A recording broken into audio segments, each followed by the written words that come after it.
जोरदार तालियों से श्री आर के शेट्टी साहब का स्वागत करेंगे। तालियों की गूंज बढ़ती जानी चाहिए।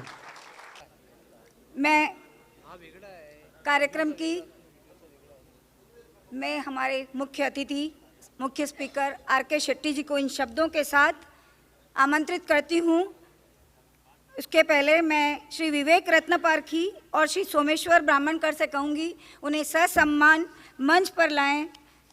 आर के शेट्टी जी पर ये लाइनें बिल्कुल हूबहू लागू होती है कि समय नदी की धार जिसमें सब बह जाया करते हैं, होते हैं कुछ लोग यहाँ इतिहास बनाया करते हैं।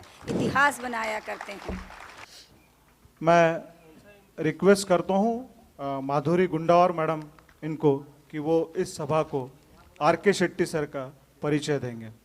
श्रीमती माधुरी गुंडावर मैडम।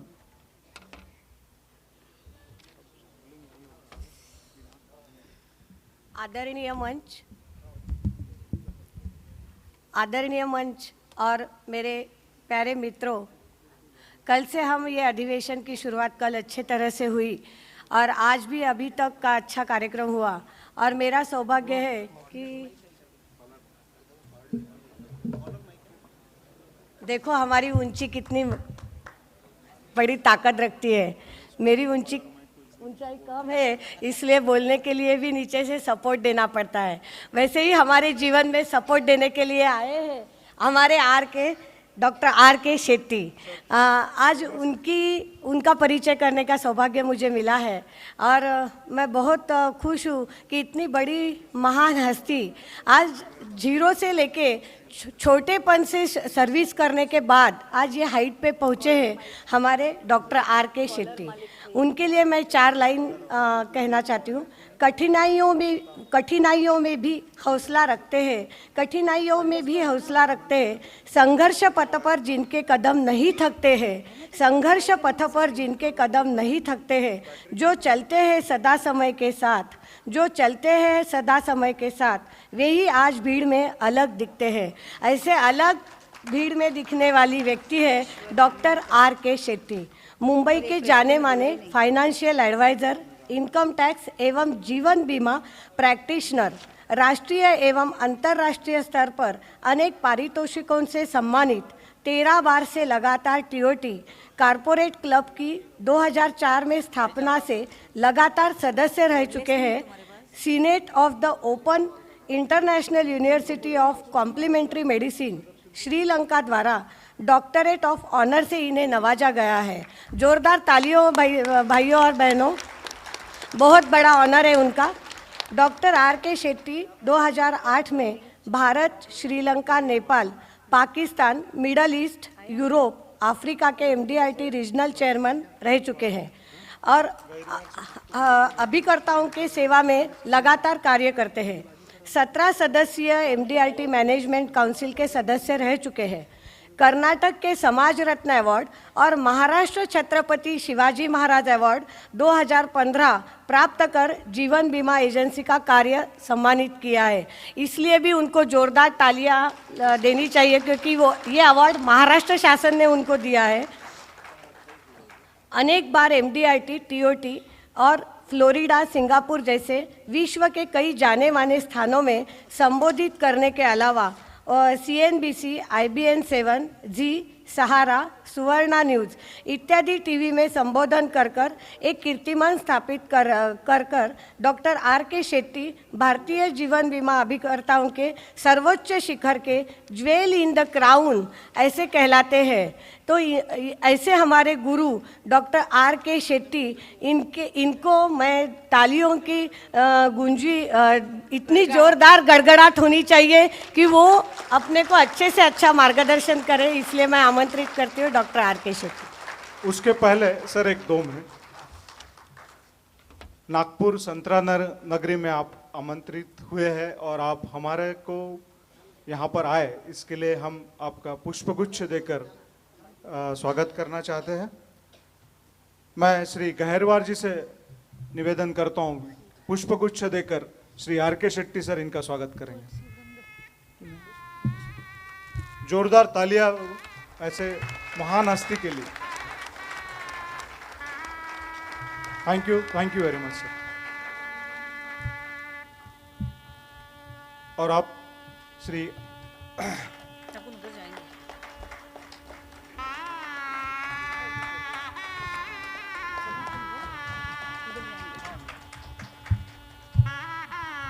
अब मैं अनुरोध करता हूं श्री आर के शेट्टी सर कि वो अपना स्पीच शुरू करेंगे और कृपया आपके मोबाइल साइलेंट मोड पे डाल दीजिए, चेक कर लीजिए एक बार। Thank you.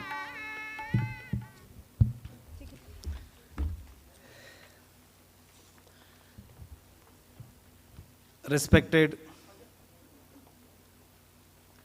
आज की इस एसोसिएशन के प्रेसिडेंट साहब, सारे एग्जीक्यूटिव कमेटी और माय डियर LIC एजेंट्स, दोस्तों वर्मा साहब से बहुत बार बात होते रहते हैं कि आपको नागपुर आना चाहिए, नागपुर में हमारा मीटिंग है, एक बार आपको एड्रेस करना चाहिए। सर जी हर बार कहीं ना कहीं बुलाते रहते हैं, बट आज फिर से एक बार आप सबका बीच में आके फिर से एक बार यहाँ खड़ा होकर आपसे बातचीत करने के लिए मुझे भी बहुत नई खुशी हो रही है दोस्तों। बट होता है हर बार जहां भी जाता हूं ना, एक बात जरूर होता है मेरा साथ। एक बार ऐसे ही हुआ था, एक दोपहर का सेशन था, लंच के बाद वाला सेशन जैसा आज ले रहा हूं। लोग आपको 2 बजे का सेशन है तो 2:15 बज जाता है, 2:30 बज जाता है, कभी 3 भी बज जाता है। वो सेशन में कल एक अलग सा बात हुआ था कि वो सेशन 2 बजे का था और लोग 2:45 बजे हॉल के अंदर आ चुके थे। तो मुझे भी बहुत सरप्राइज हुआ, तो मैंने भी ऑर्गेनाइजर के पास गया और उनसे पूछा, सर ऐसा क्या बात हो गया आज कि लोग 15 मिनट पहले अपना हॉल के अंदर आके अपने अपने स्थान में ग्रहण कर लिए। तो उन्होंने बोला कि आज की आपका जो टॉपिक है ना, how to change life in 30 minutes, और लोगों को थोड़ा सा मिसअंडरस्टैंडिंग हो गया कि उनको लगा how to change wife in 30 minutes.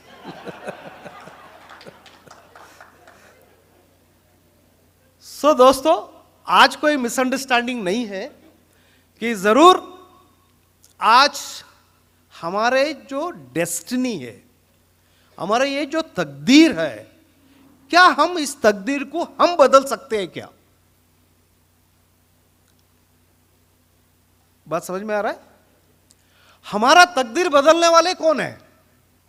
क्या हम उस बात में विश्वास रखें कि तकदीर तो भगवान लिख के भेज देता है, तो हम क्या उसको बदलेंगे?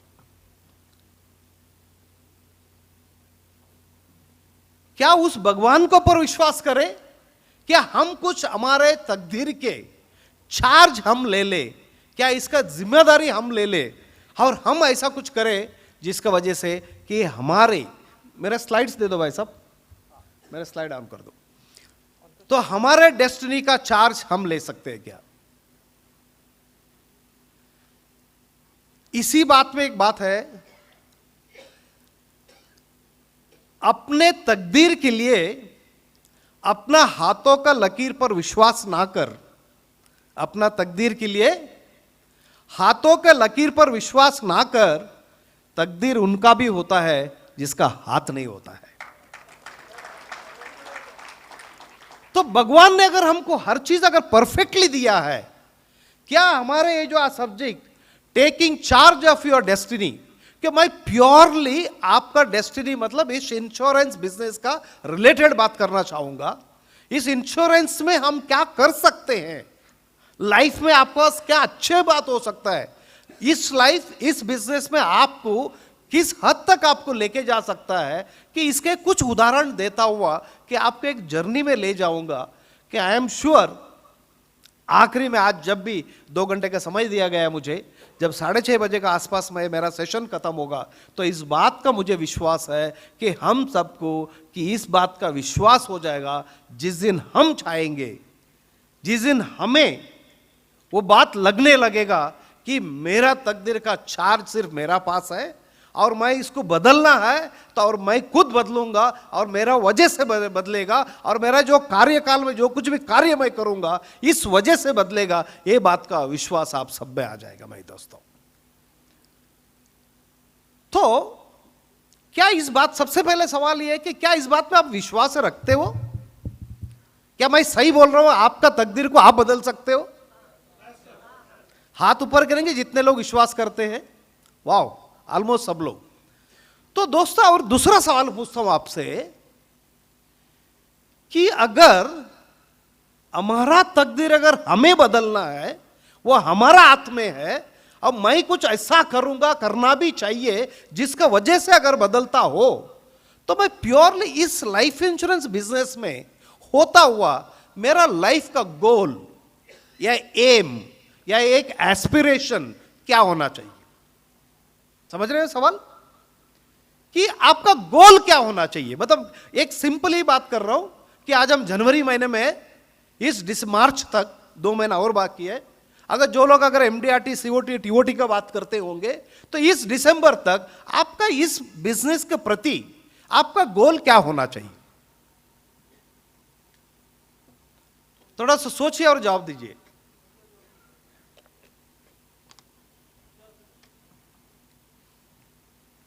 हाँ भाई साहब, कोई जवाब देना चाहेंगे? आप अपना आपको कहां देखेंगे? आपका गोल क्या है? आप क्या करना चाहेंगे? आने वाले इस बार जो फाइनेंशियल ईयर एंडिंग का अगर कुछ है तो वो हिसाब से, अगर एमडीआरटी सीओटी की तरफ सोचते हो तो पूरा 12 महीना 2017, आज तो जनवरी में है, ऑलमोस्ट 11.5 महीना और आपका पास है। तो इन दौरान, इस पीरियड में आप अपना आपको क्या बनना चाहते हो, क्या देखना चाहते हो? जी सर। जी, सीएम क्लब मेंबर हूं और उसका टारगेट पूरा करके फिर से उस मेंबरशिप को मैंने सिक्योर करना चाहता हूं। सही बात, ओके। हाँ साहब, एमडीआरटी बनना चाहता हूं। हाँ साहब। जी सर, दिसंबर 17 सीओटी। आप एमडीआरटी है अभी? ओके। आप में से कितने लोग एमडीआरटी, सीओटी, टीओटी अगर होंगे तो हाथ ऊपर कीजिएगा। ओके, काफी कम। आप सब में से कोई सीओटी है? नहीं है, सब एमडीआरटी है। ठीक है। हाँ जी, और कोई?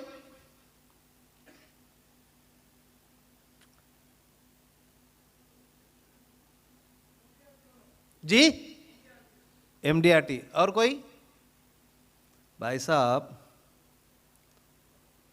मैं सवाल पूछ रहा हूं, आप जवाब नहीं दे रहे हैं। 1 मिनट के लिए सोचिए। आपका घर में बच्चा है, 10वीं पढ़ता है, अभी 1-2 मतलब फरवरी एंड मार्च में उसका एग्जाम स्टार्ट होगा। अगर आप एक पिता माता होने का नाते उस बच्चे से पूछेंगे, बच्चा तो कितना परसेंटेज लाएगा, और वो बच्चा आपको जवाब नहीं देगा, कैसा लगेगा आपको? अगर उसने जवाब नहीं दिया तो आप क्या क्या बोलेंगे उसको? नालायक बोलेंगे? साहब ऐसा मत बोलो। मैं नहीं बोल सकता हूं।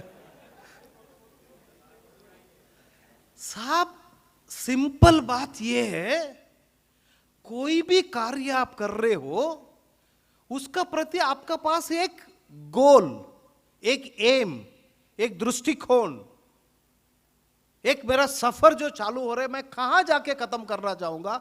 अगर ये बात नहीं होगा तो जीवन में सक्सेसफुल नहीं हो सकता भाई साहब। आपको अगर इस हॉल से निकल के बाहर निकल अपना घर जाना है तो आपका एक डेफिनेट डेस्टिनेशन है। आपको यह पता मेरा घर इस इलाके में है, मैं यहां से जाऊंगा, राइट लूंगा, बाद में लेफ्ट लूंगा, फिर आगे जाएंगे, ये करेगा वो करेगा, तो मैं उस घर को पूछूंगा।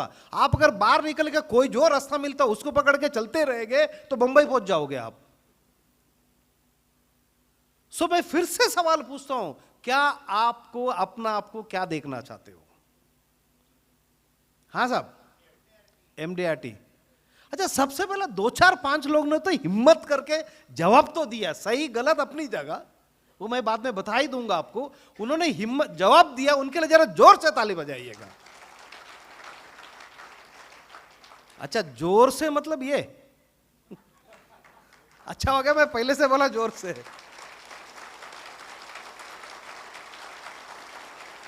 Thank you. देखिए, 2 कारण है जोर से ताली बजाने का। एक तो लोग ये बोलते हैं जोर से ताली बजाने से अपना हार्ट बीट बढ़ता है, तो वो शरीर के लिए अच्छा होता है। दूसरी बात ये है, दोपहर का समय है, अब भी खाना खा के आए हैं। वर्मा जी ने कुछ भी करके मुझे बोला आपको आना ही चाहिए। मैं मुंबई से यहाँ तक आ चुका हूँ, एयरपोर्ट से डायरेक्टली यहाँ तक आ चुका हूँ, तो कुछ हम जो बातचीत कर रहे हैं तो वो सब तक बराबर पहुँचना चाहिए।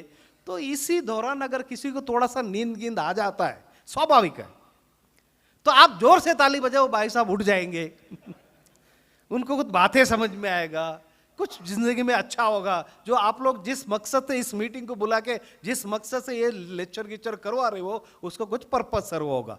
तो ठीक है, एक कॉन्ट्रैक्ट है, तो एक बार जोर से ताली बजाइएगा। देखिए, हाँ, very good very good very good very good.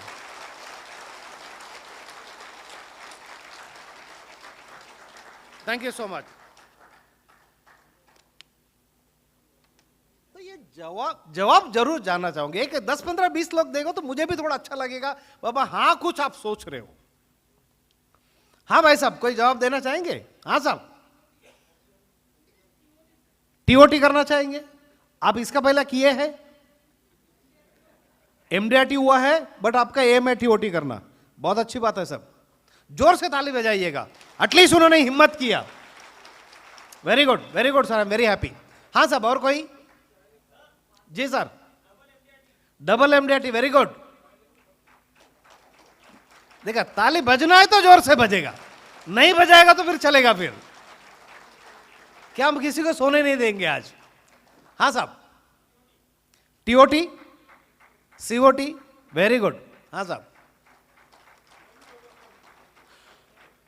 दोस्तों अगर आपसे पलट के मैं फिर से और एक बार जवाब दूं, सवाल पूछूं कि आपने सीओटी बोला, आपने टीओटी बोला, आप एमडीआरटी बोले, ये कैसा होगा? ये होगा कैसा? प्लानिंग करना पड़ेगा, मेहनत करनी पड़ेगी, लोगों से मिलना पड़ेगा, नॉलेज बढ़ाना पड़ेगा। सब लेट नहीं हो जाएगा अभी नॉलेज बढ़ाते बढ़ाते अभी इतना साल से एजेंट है साहब, प्रोडक्ट वही है, कंपनी वही है, आईआरआर वही है, वही डेटाकॉम का स्टॉल बाढ़ पड़ा है, उसी का सॉफ्टवेयर हमारा पास है, 4 बटन दबा दो सब निकल जाता है। दोस्तों मुझे ऐसा लग रहा है आप लोग जितने भी लोग जवाब दिए सारे जवाब बराबर है, जो लोग नहीं दिए वो भी बराबर है। बट अगर आपका लाइफ में अगर डेफिनेटली आपको कुछ रिजल्ट चाहिए तो अपना आपको एक बार ट्रांसफॉर्म करनी होगी। ट्रांसफॉर्म करनी होगी मतलब अभी तक आपने जो कुछ भी करते आए हो, अगर वही चीज वैसा ही करते रहेंगे तो आपको वही रिजल्ट मिलेगा जो अभी तक आपको मिला है। अगर आप ये सोचते हो कि मुझे कुछ तो अलग से करना होगा, जो बच्चा 6th standard, 7th standard, 8th standard, 9th standard में पढ़ता है, जिस तरीके से पढ़ता है उसी तरीके से अगर वो 10th में जाके पढ़ता है क्या? वो अगर 10th में जाता है तो हमारा मुंबई का कल्चर तो ये है, बच्चा 9th में हाफ ईयर हो जाता है ना, 9th में, तभी उसको 10th का क्लास में डाल देते हैं। जब उसका एक्चुअली 10th का स्कूल चालू होगा, उसका पहला ये जो ट्यूशन क्लास में जिस तरह उसने ज्वाइन किया है, तो उधर का 10th का पूरा पोर्शन खत्म किया जाता है। फिर वो स्कूल कम जाता है, ट्यूशन ज्यादा जाता है, और साल में 4 बार उससे 10th का जो पिछला एग्जाम में जो पेपर्स आया है उस पेपर को लिखाया जाता है। क्योंकि हर किसी को मालूम है ये लाइफ का बहुत इंपॉर्टेंट एग्जाम है। इस एग्जाम में जो कुछ भी रिजल्ट आएगा वो लगभग उसका लाइफ का निर्णय भी इस एग्जाम के ऊपर होगा। बराबर है कि नहीं? तो इस चीज को सोचता हुआ जब वो बच्चा 10th में आता है, हम भी माँ बाप जागरूक हो जाते हैं। हम भी माँ बाप को अच्छे क्लासेस ढूंढने लगते हैं, हम भी माँ बाप 4-5 इधर उधर जाके कौन सा अच्छा है, कौन सा अच्छा है, उसका परसेंटेज क्या, उसका रिजल्ट क्या, उसका क्या है, ये सारे इंक्वायरी करते हैं। तो उस 10th का क्लास में खुद तो हम अलग करते हैं, जिसकी वजह से वो बच्चा अच्छा हो जाता है, उसको ट्यूशन अच्छा मिल जाता है, पढ़ाई अच्छा हो जाता है, उसको एक अच्छा स्कोर करके फिर उसको जो कुछ भी डिग्री करना है, प्रोफेशनल डिग्री करना है, फॉरेन कंट्री जाके पढ़ना है, ये सारा चीज करने के लिए उसके लिए एक सुविधा हो जाता है। तो जब लाइफ में कोई अच्छी चीज करना है, कोई अच्छी मकसद पे पहुंचना है, अच्छा एरिया में पहुंचना है, तो कुछ अलग से करना पड़ेगा। ये बात को मानते हो या नहीं मानते हो? अच्छा, खाली 5 लोग मानते हैं, बाकी सबका क्या इरादा भाई साहब? आप भी मानते हो या नहीं मानते हो? अरे पीछे वाले, आप भी मानते हो? अरे जोर से एक बार हाँ तो बोल दो। अरे क्या बात है, देखा, मजा आ गया। अगर आप सब इस बात को मानते हैं, अगर मैं आज आपसे पूछूं कि आप इस हॉल में जितने लोग भी आप बैठे हैं, आप में से हर कोई इस साल एमडीआरटी कर सकते हैं, मानते हो या नहीं मानते हो? मैं सवाल पूछा तभी मानते नहीं थे आप। तब जवाब नहीं दे रहे थे। ऐसा तो नहीं ना, हाँ बाबे बार बार एक ही बात को पूछ रहे हैं तो इस बार एक बार हाँ बोल दो तो आगे तो बढ़ेगा ही। ऐसा है? देखिए, कुछ पर्पस होता है ना, मैं यहां तक आया क्यों हूं। खुद तो एक निर्णय ले लेते हैं आज। आप में से कुछ, ये पूरा क्राउड में एक 8-10 लोग एमडीआरटी सीओटीटी, एमडीआरटी देखिए, सीओटीटी वोटी कोई नहीं है। क्या ये चीज इतना कठिन है? ऊपर से आप नागपुर और उसका आसपास रहते, तो भाई साहब मुझे लेके आए, उनसे बात करा, हाँ साहब इधर तो बहुत बड़े बड़े लोग रहते हैं, बहुत पैसे वाले लेते हैं, नागपुर बहुत डेवलपमेंट भी बहुत अच्छा हो रहा है, सीएम आपका गांव से है, नितिन गडकरी जी आपका आसपास में से है। तो ये सारा चीज अगर फेवर करता है तो सिर्फ आपका एक सोच को बदलने से आपका लाइफ में फाइनेंशियल पोजीशन बहुत अच्छा हो सकता है। मानते हो या नहीं मानते हो? तो मैं सिंपली ये बात को सोच के चलूं, ये दिसंबर में आप सबका एमडीआरटी हो जाएगा?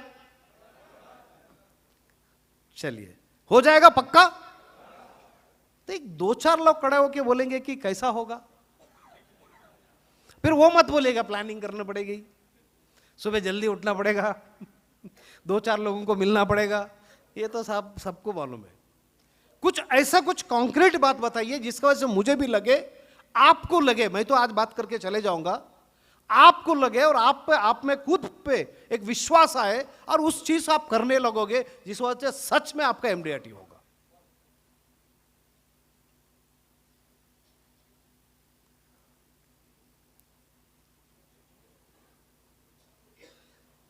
हाँ भाई साहब, हाँ जी।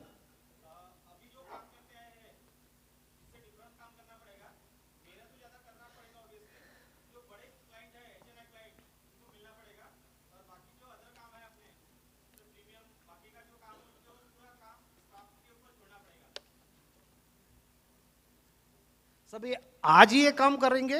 आज ये बात आपको समझ में आया कि इसका पहले भी समझ में आता था आपको? नहीं कोई बात नहीं, अभी तक नहीं मालूम था तो नहीं मालूम था, सही बात है। एटलीस्ट वो खड़े होकर आज बोल रहे हैं, कुछ सोच रहे हैं, उनको कुछ बात समझ में आ रहा है। वो 10 बात यहां बोलेंगे, कम से कम 2-4 भी अगर जाके इंप्लीमेंट करेंगे तो बहुत फर्क आ जाएगा लाइफ में। आई am very happy. Good sir. हाँ जी, और कोई?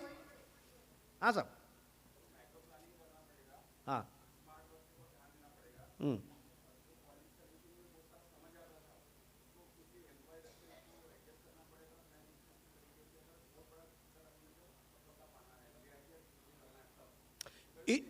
इन शॉर्ट आप ये बोल रहे हो, मैं खाली वो काम करूंगा जिसमें से मुझे सिर्फ प्रीमियम आएगा, बाकी सारा काम मैं डेलीगेट करना चाहूंगा। सर्विस में मेरा काम नहीं है, मुझे ध्यान देना नहीं है, वो तो मेरा लोग कर लेंगे। ये बात बोल रहे, बात सही है। हाँ जी। देखो भाई साहब, एक स्टोरी आपको समझाता हूं। हाँ सर।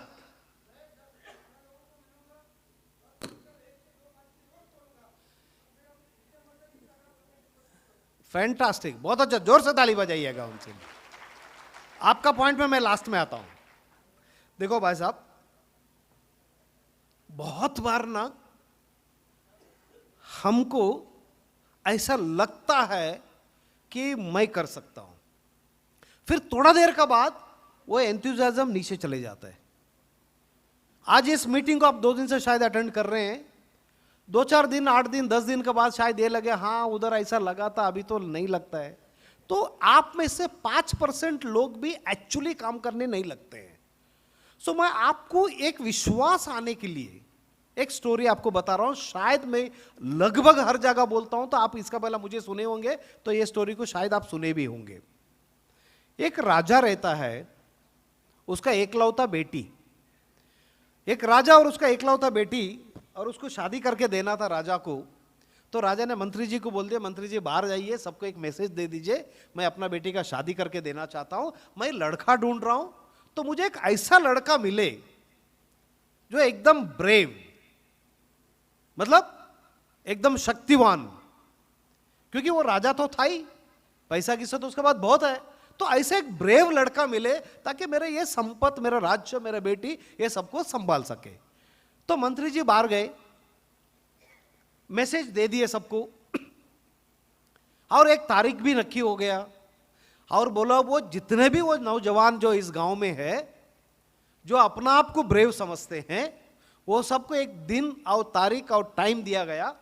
बोला ये टाइम पे आएगा तो राजा जी बाहर आएंगे, एक छोटा सा टेस्ट लेंगे, अगर उनका टेस्ट में अगर लड़का पास हो गया तो उसको अपना लड़की को देके हम शादी करवा देंगे। तो तारीख नक्की होगी, लोग आ गए, तो लोग तो हजारों में आए वहां पर। जिसका शादी नहीं हुआ था वो तो आए ही थे, जिसका शादी हुआ था कुछ लोग, वो लोग भी आ गए अपना बीवी को समझा के। देख 20 साल हो गया, परिस्थिति में कुछ बदलाव नहीं हुआ है, दिन तो ऐसा वैसा कट रहा है। अगर तू हां बोली, मैं कोशिश करूंगा, अगर जीत गया वो तो पत्नी रहेगी, पर तू तो पहला नंबर ना, तेरे को भी नहीं छोड़ूंगा। वो बेचारी क्या करती, बोला ऐसा भी वैसा भी 20 साल से ये जीवन जी रही हूं, कुछ अच्छा होगा तो हो जाना दो करके उस आदमी का अच्छे हुआ सोचता हुआ उसने भी परमिशन दिया, तो हजारों लोग वहां पहुंच गए। तो राजा बाहर आए, बहुत खुश हो गए कि बोला हजारों में इतने नौजवान, वाह, मतलब इसमें से एक अच्छा तो मिल ही जाएगा मुझे। तो राजा ने बोला आप सबको अब रेडी है? तो उन्होंने बोला यस। तो मैं टेस्ट ले हूं? बोलता है यस। अच्छा, टेस्ट ये है कि आप सब लोग अपना आप को ब्रेव, शक्तिमान समझ रहे हो, तो इसी का एक मैं टेस्ट लूंगा, और इस टेस्ट में जो भी पास होगा वो मेरा बेटी के साथ शादी करेगा। अभी टेस्ट ये है कि बाजू में वो सब देखता है, वो उधर एक स्विमिंग पूल है, ये स्विमिंग पूल में जंप करनी है, और जो सबसे पहला स्विमिंग करके जो बाहर आएगा तो वो मेरा बेटी से शादी करेगा। अब ये जो हजारों में लोग गए थे, सब अपना आप को समझ रहे थे कि मैं ब्रेव हूं, मैं इस राजा का बेटी से शादी करूंगा। तो ये स्विमिंग पूल और स्विमिंग समझ के कुछ लोग पीछे हटने लगे। वे इसीलिए पीछे हटने लगे, इतने लोग हैं, मेरे को तो स्विमिंग आता ही नहीं है, तो जीतने का सवाल ही किधर है। तो जो कुछ लोग पीछे हट गए, कुछ पोर्शन बचा था, तो वो जो टेस्ट के लिए रेडी थे। तो राजा ने बोला आप सब रेडी है? तो बोला यस। मैं 1 2 3 बोलूं? बोलता है यस। ओके, अब मैं 1 2 3 बोलूंगा, जैसा मैंने 3 बोला आपको स्विमिंग पूल में जंप करनी है, सारे ताकत का साथ स्विमिंग करना है, जो सबसे पहला बाहर आएगा उसको मेरा बेटी को देकर शादी करूंगा। रेडी? तो बोला यस। ओके, अभी मैं 1 2 3 बोलूंगा, उसका पहला आप सब एक बार वो स्विमिंग पूल की तरफ मुड़ के देख लीजिए। तो सब लोग ने मुड़ के देखा, तो पूरा स्विमिंग पूल मगरमच्छ से भरा हुआ था। पूरा स्विमिंग पूल मगरमच्छ से भरा हुआ था। इन्होंने इसका पहले तो राजा ने पूछा रेडी 1 2 3 बोलूं? तो सब लोग ने यस बोला। अब जैसा वो मगरमच्छ को देखा तो ये लोग थोड़ा थोड़ा थोड़ा थोड़ा पीछे हटने लगे। इतने में राजा ने बोला 1 2 3 जंप। किसी ने भी जंप नहीं किया। सब लोग एक दूसरे का मुंह देख रहे हैं। सब लोग एक दूसरे का मुंह देख रहे हैं। राजा को आश्चर्य हो रहा है, अभी तक किसी ने जंप नहीं है। इतना में जोर से एक बार स्विमिंग पूल की तरफ से आवाज आई। जैसा आवाज आया तो सब लोग उस तरफ देखा, एक लड़का जंप मार चुका था। जैसा इसने जंप मारा, सारे क्रोकोडाइल उसका पीछे। ये जंप मारा, अपने सारे शक्ति यूज करके जोर जोर से स्विंग कर रहा है। सारे क्रोकोडाइल उसको पकड़ने का कोशिश कर रहा है। ये फिर भी उनका हाथ में नहीं आता हुआ अपना स्विमिंग को पूरा खत्म करके बाहर आ गया। ये जो हजारों लोग वहां गए थे कि कंपटीशन में मैं भी भाग लूंगा, मेरा टेस्ट कर दूंगा और मैं जीत के आएगा, ऐसे जो जीतने के लिए गए थे वो सब बाहर खड़ा होकर जोर जोर से ताली बजा रहे थे। और वो एक इंसान जो अंदर जाके स्विमिंग करके क्रोकोडाइल से बच के बाहर आया। राजा खुश हो गया, कम से कम एक तो मिला। राजा गए उनके पास, कंधे में हाथ डाला, बोल साहब very good my dear son, you are done a fantastic job. अभी ये शादी का मैं अनाउंसमेंट करने ही वाला हूं, बट उसका पहले एक सवाल ये था कि इतने लोग हैं, किसी ने भी जंप नहीं किया, तूने ये काम किया कैसा? और ये भाई साहब तो बहुत खुश होना चाहिए ना कि अकेला आदमी इतने में से अभी राजा बनने वाला है शादी करने के बाद। ये बहुत गुस्से में खड़ा था। तो जैसा से राजा ने सवाल पूछा तूने ये काम किया कैसा, वो बोला ये तो मैं बाद में कर बोलता हूं, पहला मुझे ये बता मुझे धक्का किसने मारा था ऐसे।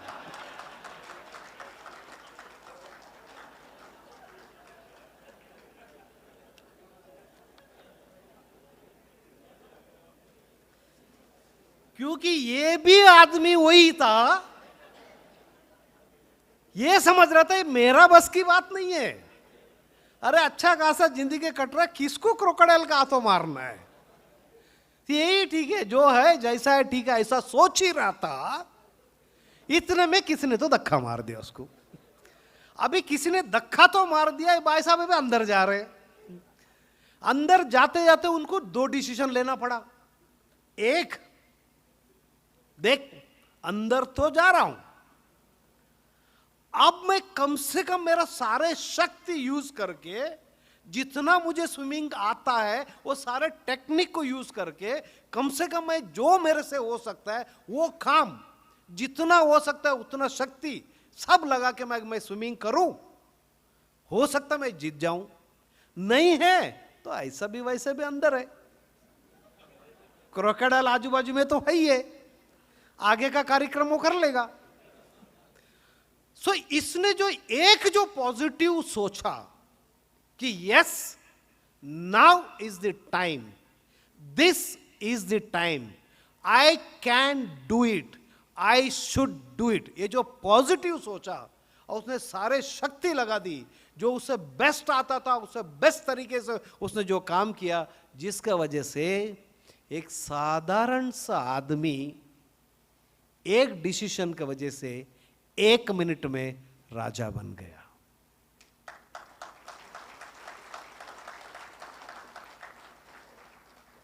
दोस्तों सवाल यह है, क्या ऐसा वाला डिसीजन आप आज लेने को तैयार है क्या?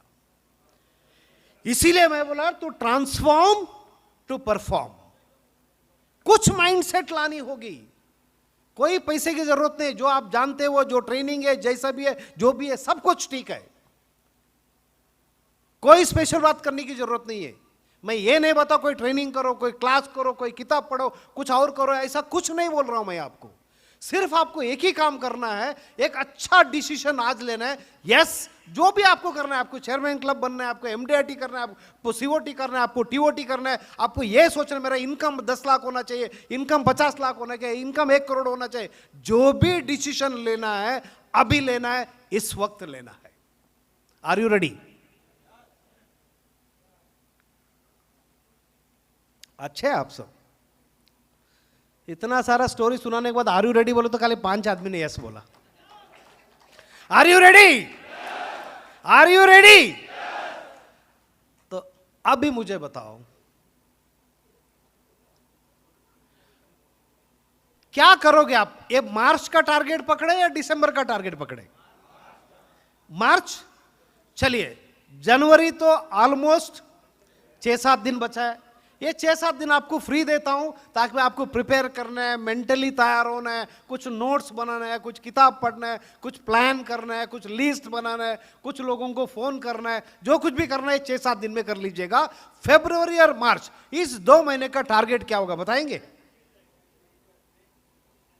फटाफट फटाफट, अभी टाइम नहीं है। हाँ जी, हाँ साहब, MDRT साहब, हाँ साहब, आप सब जिसने जवाब दिया वो नहीं, जो जवाब नहीं दिया वो लोग का जवाब चाहिए। हाँ जी, MDRT बिफोर मार्च। अच्छा, आप लोग MDRT बिफोर मार्च बोले? हाँ जी, मार्च तक का एक टारगेट लेंगे, ठीक है? तो क्या टारगेट होगा? 10 लाख कमीशन। जोर से ताली बजाइएगा, वेरी गुड, सब आपका MDRT हो जाएगा। हाँ जी, दूसरा। अच्छा, ये जोर से ताली। अच्छा है, चाह आ जाएगा, चिंता मत करो। हाँ जी, बोलो। यस, कुछ और लोग? Of MDRT, very good, okay. हाँ जी, कुछ नहीं? बाकी सबका क्या सोचूं? सब मैं एक 15 मिनट बात करके बंद करता हूं। इनको कुछ करना ही नहीं है तो क्या बात करूं मैं? हाँ जी, 15,000 per day commission, very good. हाँ जी, आप ये मत देखो बाजू वाले बोलेगा तो बाद में मैं बोलता हूं, नहीं तो वो क्या बोलता हूं सोच के मैं बताऊंगा, नहीं तो वो मेरे को कल पूछेगा क्या किया था तूने। भाई साहब, आप तो मुझे जवाब नहीं दे रहे, मैं एक फॉर्मूला देना चाहता हूं आपको, क्या उसको तो ब्लाइंडली एक्सेप्ट करेंगे? यस।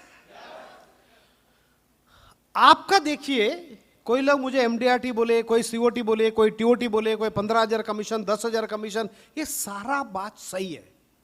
तो इसका शुरुआत कहां से होगा? एक शुरुआत इसका यहां से होगा, ध्यान दीजिएगा। क्या हम ये डिसीजन ले ले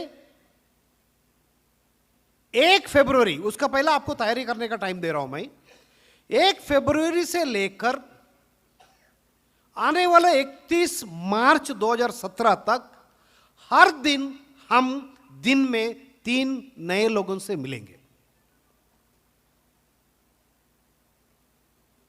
हो सकता नहीं हो सकता है? करने जैसा काम है, नहीं करने जैसा काम है? इजी है या डिफिकल्ट है? इजी है, पक्का? सब लोग एक बार हाथ ऊपर कीजिए, मैं देखता हूं कितने लोगों को इजी लगता है। Wow, very good. तो मुझे इसी बात को आगे बढ़ाता हुआ मैं और एक सवाल पूछता हूं दोस्तों, क्या लगता है आप दिन में 3 नए लोगों को मिलेंगे? एक एवरेज बात कर, तो तुरंत तो पॉलिसी नहीं बिकेगा, 1 मीटिंग, 2 मीटिंग, 3 मीटिंग, जो लगेगा वो लगेगा, बट एवरेज अगर मार्च आने वाला एक ऑलमोस्ट एक 60 डेज हमारा पास है, ये 60 डेज में कितना पॉलिसी बेचा होगा आप?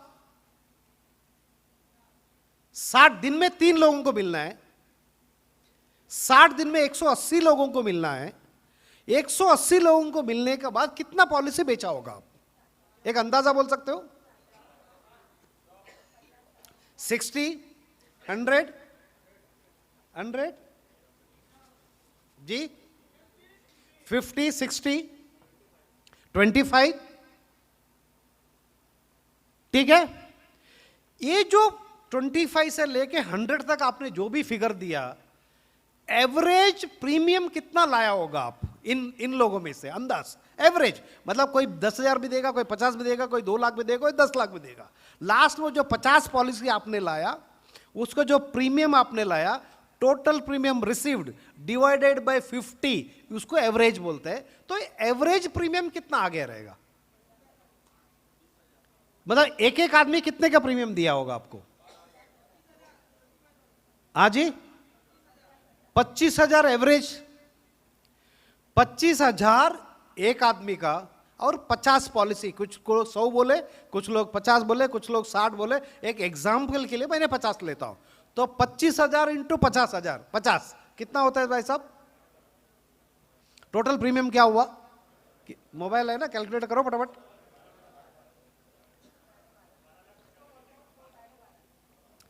12,50,000, करेक्ट है? ओके, तो 2 महीने में आप अगर 12,50,000 लाया, एक एमडीआरटी करने के लिए कितनी प्रीमियम की जरूरत है? अप्रॉक्सीमेटली 35 लाख। तो कितने महीने में आपका एमडीआरटी हो जाएगा? क्या बोले? 6 मंथ में आपका एमडीआरटी हो जाएगा। मतलब आने वाला जुलाई 31 तारीख का पहला आपका एमडीआरटी हो जाएगा। उसके बाद और 5 महीना बचा है। किसी वजह, किसी कारण आपने ये बोल दिया, अप्रैल में घर में शादी था, मई में हम घूमने गए थे, जून में बच्चे के एडमिशन के पीछे मैं बिजी था, या कुछ लोग बोले मैं एमडीआरटी गया, सीओटी गया, ऐसा कोई भी कारण अगर आपके पास होता है, फिर भी 2017 में दिसंबर का पहला आपको एमडीआरटी होने से कोई नहीं रोक सकता।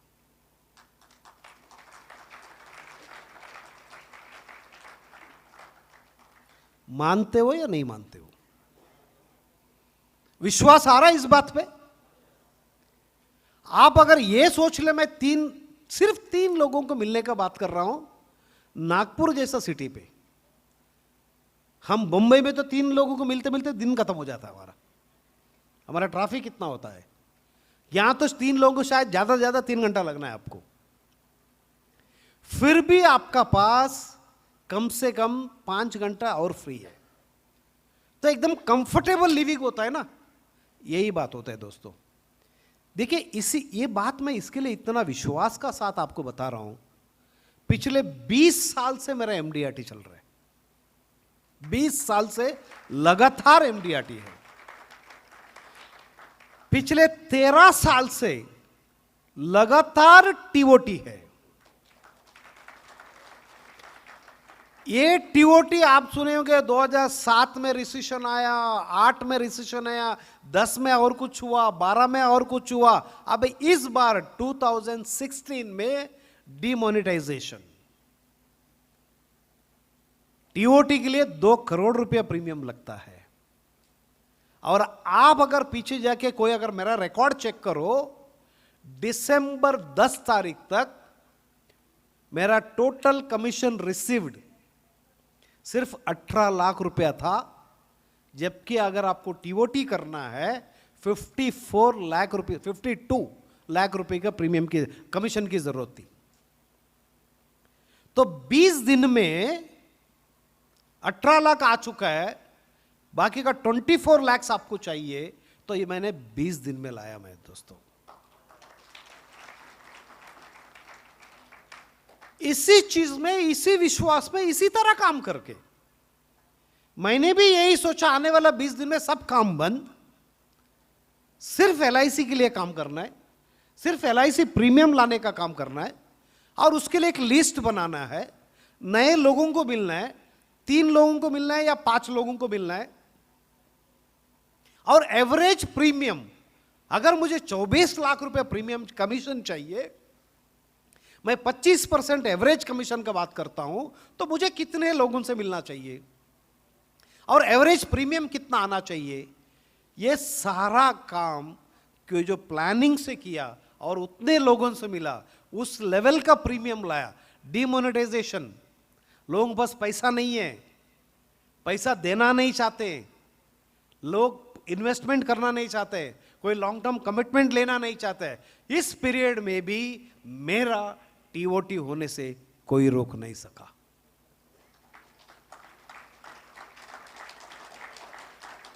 क्योंकि मैं अंदर से डिसीजन लिया हूं, आरके शेट्टी का टीओटी है और रहेगा और बन के रहेगा। और मेरे लिए ये सिचुएशन नया नहीं है, कितने सारे सिचुएशन आके गए, आपको एक एग्जांपल देता हूं, बहुत लोग शायद इसको सुने ही होंगे, फिर से आपको बता देता हूं कि आदमी कठिन परिस्थिति में भी जब चाहेगा वो जो कर सकता है, जो सोचेगा वो काम हो सकता है उससे।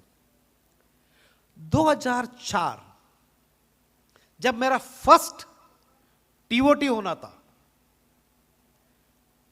तभी तक मेरा खाली एमडीआरटी हुआ, उसके बाद में सीओटी हुआ।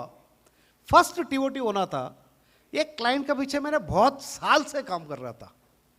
6 साल लगा, वो आदमी मुझे प्रीमियम, छोटा मोटा प्रीमियम देते रहा, बीवी का दिया, बच्चों को दिया, बट जो मेन आदमी है, जो हजारों करोड़ का आदमी है, जिसको इंश्योरेंस बड़ा लेना चाहिए, वो ले नहीं रहा। तो उस साल बहुत पीछे लग गया मैं, कुछ अच्छा काम हो गए, 2-3 बार हम मिले भी लगातार, बहुत बिजी आदमी मिलता नहीं हो, एक बार मिल गया मुझे, तो बात करते करते करते बात और निकला, तो उसे समहाउ एग्री कर दिया प्रीमियम देने का। नवंबर महीना था, हमारा प्रपोजल कंप्लीट किया, फॉर्म साइन किया, मेडिकल के लिए आया, और वो जो आदमी मुझे 6 साल से प्रीमियम नहीं दे रहा था, वो साल उसने 1,80,00,000 का प्रीमियम का चेक दिया मुझे। ताली बजाने में इतना कंजूसी क्यों है? 1,80,00,000 प्रीमियम है भाई साहब। तो उसे 1,80,00,000 प्रीमियम दिया, प्रपोजल गई, मेडिकल हुआ, फाइनेंशियल्स आने में टाइम लग गया, फिर थोड़ा थोड़ा हंसते हंसते हंसते हंसते प्रपोजल कंप्लीट होके सेंट्रल ऑफिस गया, सेंट्रल ऑफिस से सीयूएस गया, 1,80,00,000 का प्रीमियम जमा हो गया। नवंबर में डाला हुआ प्रपोजल 25 दिसंबर 2004 का दिन उस प्रपोजल का रिजल्ट आया कि प्रपोजल डिक्लाइंड। एलआईसी ने उसको बीमा देने से रिजेक्ट कर दिया। अभी इस जो एक महीने में, जो नवंबर और दिसंबर 25 तारीख का बीच में, मेरा ब्रांच का, मैं और मिश्रा जी एक ही ब्रांच के हैं, मिश्रा जी मेरा ब्रांच से टीओटी रह चुके हैं, बट वो डायरेक्ट एजेंट है, एजेंट अंडर डीओ मेरा ब्रांच में उस दिन तक किसी ने टीओटी किया नहीं है। तो 1,80,00,000 उसमें 1 करोड़ रुपए सिंगल प्रीमियम, 80 लाख रुपए कन्वेंशनल प्रीमियम, और वो अगर पूरा पास होता तो मेरा टीओटी होता था। ब्रांच सेलिब्रेशन कर रहा है कि पहला टीओटी मिलेगा ब्रांच को, मेरा डीओ मजा कर रहा है कि हमारा पहला टीओटी हो जाएगा, मैं भी एकदम खुश कि मेरा टीओटी हो जाएगा। और मैं हर साल डायरी वगैरह बांटता हूं लोगों को, उस डायरी में मैंने टीओटी प्रिंट कर दिया, और दिसंबर में डायरी वगैरह डिस्ट्रीब्यूशन भी स्टार्ट होता है, लोगों का पास वो टीओटी का डायरी भी पहुंच गया। और उसी साल एमडीआरटी का जोन चेयर भी मैं बन गया था। अभी आपको मालूम है कि अगर आप नहीं हैं और अपना किधर भी प्रिंट करते हो कि एमडीआरटी सीओटी टीओटी, आपको ऊपर लीगल एक्शन हो सकता है, और वो एक्शन लेने वाला भी मैं, जोन चेयर, और मेरा साथ ये हो चुका है। प्रिंट हो गया, लोगों को बांट दिया। 25 तारीख को रिजल्ट आया, समझ में नहीं आया क्या करना चाहिए, क्योंकि 80-90 लाख रुपए प्रीमियम चाहिए, और वो टाइम पे, और इतना बड़ा एक्सपीरियंस भी नहीं है। एक दिन लगा कि ये शॉक अब्सॉर्ब करने के लिए, बट जब रात को जाके सोया, रात भर नींद नहीं आई। एक ही दिमाग में आया कि टीओटी कैसा होगा, ये जो रिजेक्ट हो गया वो हो गया, अब यहां से लेकर आने वाले जो 5-6 दिन बचा है, प्लस 1-2-3 दिन एक्स्ट्रा मिलते हैं चेक वगैरह जमा करने को, प्लस 1-2-3 दिन और एक्स्ट्रा मिलते हैं आपको पेपर जमा करने को, तो लगभग मेरे पास एक 10 दिन का समय था। तो इस 10 दिन में मेरा टीओटी अभी भी कैसा हो सकता है ये सोचते रहा। 80% बार यही दिमाग में आते रहा कि कैसा होगा, क्योंकि मेरा एजेंसी 1990 का, 2004 का बात कर रहा हूं, पिछले 14 साल में कभी भी मेरा टीओटी हुआ नहीं। 14 साल में, एक साल में 12 महीना होता है, उस 12 महीने में कभी नहीं हुआ। तो ये 10 दिन में कहां से होगा? ऐसा तो ज्यादा करके समझ में आया। एक चीज जो हम एमडीआरटी जाते, अमेरिका जाता हूं, वो मीटिंग सुनता हूं, बड़े बड़े स्पीकर का सुनता हूं, हर इंसान ने हर बार यही बोला होगा कि जब आप सोचते हो, जब आपका अंदर का दिल बोलता है कि मुझे करना है, तो नथिंग इज इम्पॉसिबल। तो उस चीज को मैंने पकड़ लिया, चलो कोशिश तो करते, ज्यादा से ज्यादा क्या होगा? ऐसा भी वैसा भी टीओटी नहीं है आज, आप ऐसा का ऐसे रह जाओगे। अगर हो गया तो एक ट्रांसफॉर्म हो जाएगा, एक लाइफ में बहुत बड़ा चेंज आ जाएगा, एक खुद अपना आप में एक बहुत बड़ा विश्वास आ जाएगा, और अपना आप को यह समझ में आएगा कि फिर से और एक बार जिस दिन मैं चाहूंगा उस दिन जो चाहूंगा वो हो जाएगा। तो इस पॉजिटिव विश्वास का साथ सुबह उठा होगा, मेरा ऑफिस में बैठ के मेरा सेक्रेटरी को बुलाया मैंने, हम दोनों बैठ के सोचने लगे कि how to make it possible. दिमाग में एक बात आया, ये जो इंसान जिससे मैं 1,80,00,000 का प्रीमियम लाया था, पिछले 6 साल से मैं इसका पीछे था, तो इसने कभी मेरे से बीमा नहीं लिया, मुझे प्रीमियम नहीं दिया, बट उसने अभी दिया, बट वो रिजेक्ट हो गया। कारण ये है कि वो इंसान उस वक्त जब ये बीमा लिया, दिन का 24 गोली खाता था।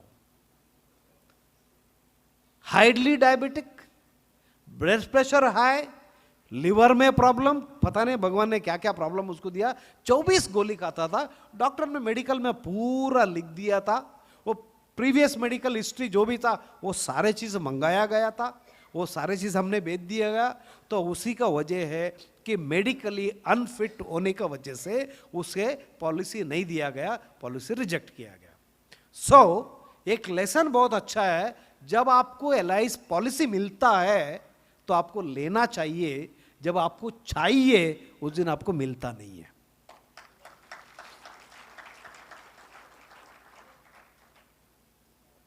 तो यही बात मेरा दिमाग में आया और ये चीज फिट हो गया कि जब इंसान को मिलता था इसने लिया नहीं है, जब इसको चाहिए था तो इसको मिला नहीं है।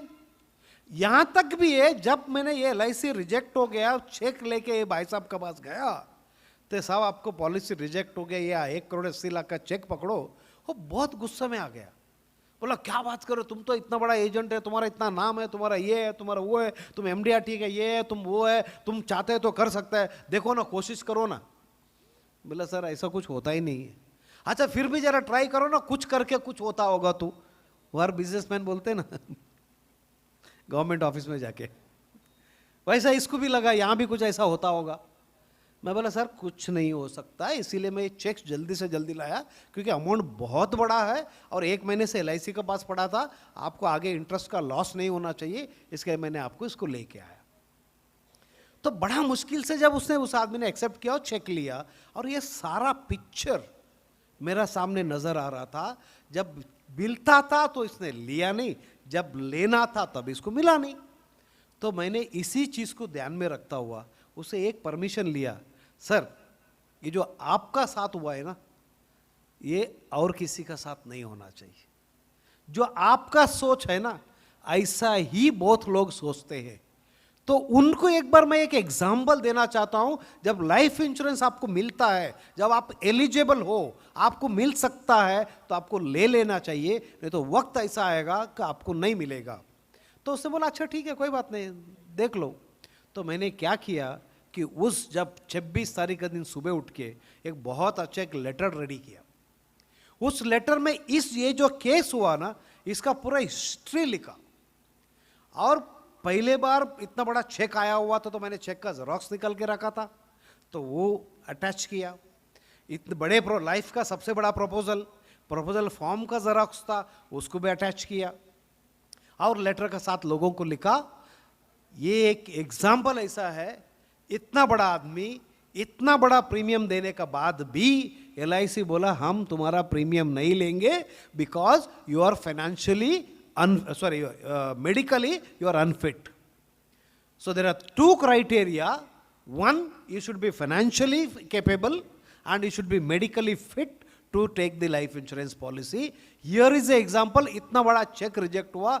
अगर ये काम आपका साथ नहीं होना है, क्योंकि आपको भी आज आपका एज ये है, ये एज में आपको डायबिटीज हो सकता है, ब्लड प्रेशर हो सकता है, आपका और कोई बीमारी आ सकता है, पल्स रेट आपका बढ़ सकता है, ईसीजी में वेरिएशन आ सकता है, ऐसा कुछ भी होगा, आगे चल के आपको लाइफ इंश्योरेंस नहीं मिलेगा.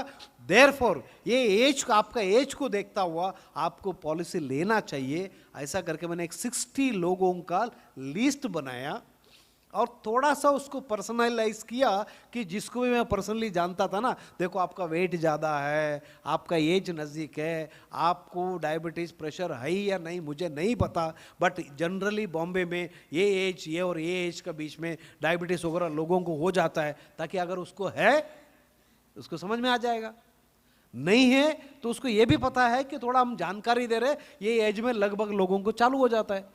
तो ऐसा करके जो मैंने 60 लेटर लोगों को लिख के भेजा, वो 60 लेटर में से अभी मैं राह देख रहा था कितने लोगों का फोन आएगा और मैं उनको जाके मिलूंगा.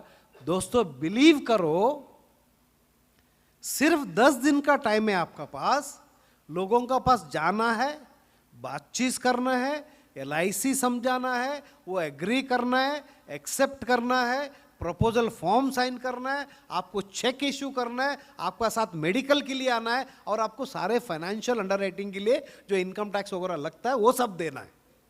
क्योंकि प्रीमियम तो लगभग मुझे 1 करोड़ रुपए प्रीमियम चाहिए था. तो 1 करोड़ रुपए प्रीमियम के लिए सबको अंडरराइटिंग बड़ा ही होगा, सेंट्रल ऑफिस का केस ही होगा, कुछ को स्विजरी जाएगी. तो इतना बड़ा केस इतना जल्दी डिसीजन होता नहीं है.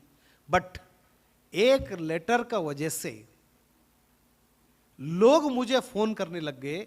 मैं सिर्फ उतने लोगों को मिला जितने लोग मुझे फोन किए, और सुबह 8 बजे स्टार्ट करता था, रात को 12-12 1-1 बजे तक, क्योंकि बम्बई में ज़्यादा करके मैं शेट्टी हूँ, बम्बई में बहुत ज़्यादा शेट्टी लोगों का होटल है, और तो 12:30-1 बजे तक हर सेठ लोग उस होटल में बैठे हुए रहते हैं.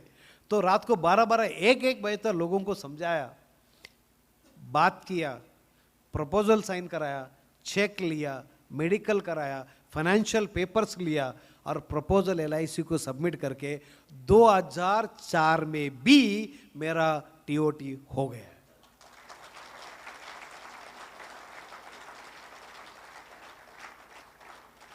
तो जब इंसान अपना अंदर से सोचता है और दिमाग में डिसाइड कर लेता है कि मैं जो हूं मैं सोचूंगा तो हो जाएगा, मुझे करना है इसके लिए हो जाएगा, ये अगर आप डिसीजन आप लेते हो तो आपको हो जाएगा. 2004 MDRT हुआ है, COT हुआ है, TOT भी हो गया. अब हर साल TOT करना है वो सोच लिया, क्योंकि जब मेरा फर्स्ट MDRT 2007 में हुआ तो मैंने उस दिन एक डिसीजन लिया था, RK शेट्टी अब आप MDRT हो. तो एक बार MDRT है तो कम से कम आने वाला 10 साल आपको MDRT करना ही करना है. और ये जो डिसीजन लिया उसका वजह था हर साल MDRT होते गया. 3 साल हो गए MDRT हो गया, मैं बोला हर साल MDRT, चलो कुछ अच्छा सोचते. फिर एक बार डिसीजन लिया मैं COT करना है, और वो साल से मेरा COT होते रह गया. फिर उसके बाद 3 साल के बाद फिर सोचा अभी MDRT भी हो गया, COT हो गया, अभी TOT करना चाहिए.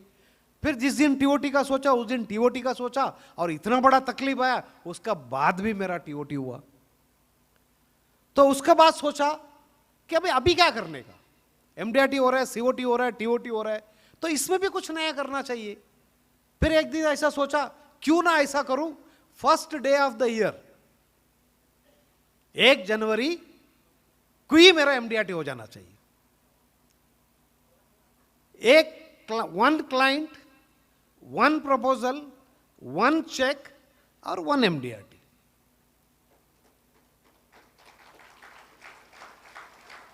दिमाग में सोचा और लोगों का पास गया, बात किया.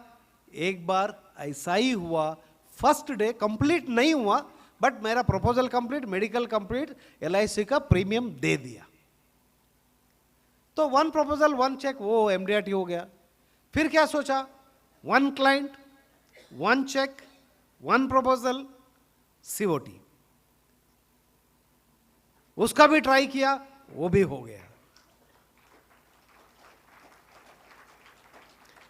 फिर सोचा 1 प्रपोजल 1 क्लाइंट 1 चेक 1 TOT।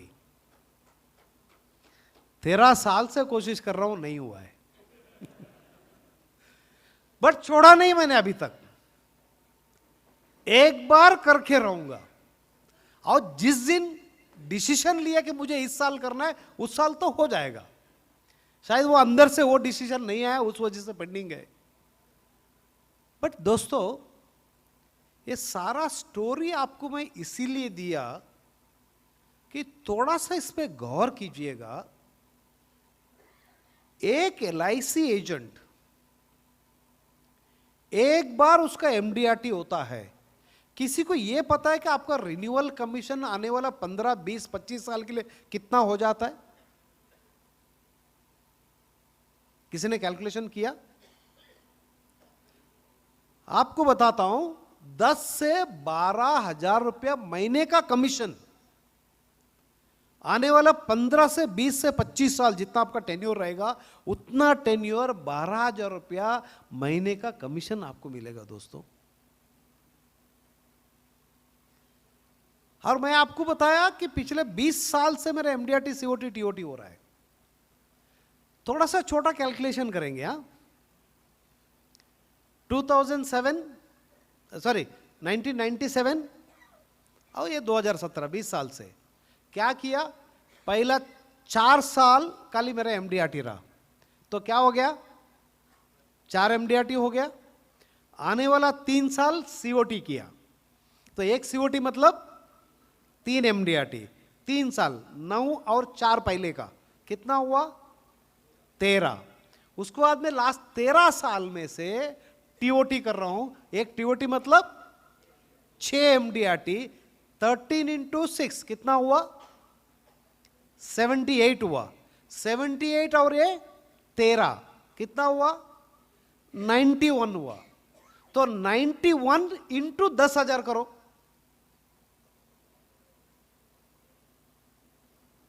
कितना हुआ? 9,10,000 रुपया महीने का रिन्यूअल कमीशन है।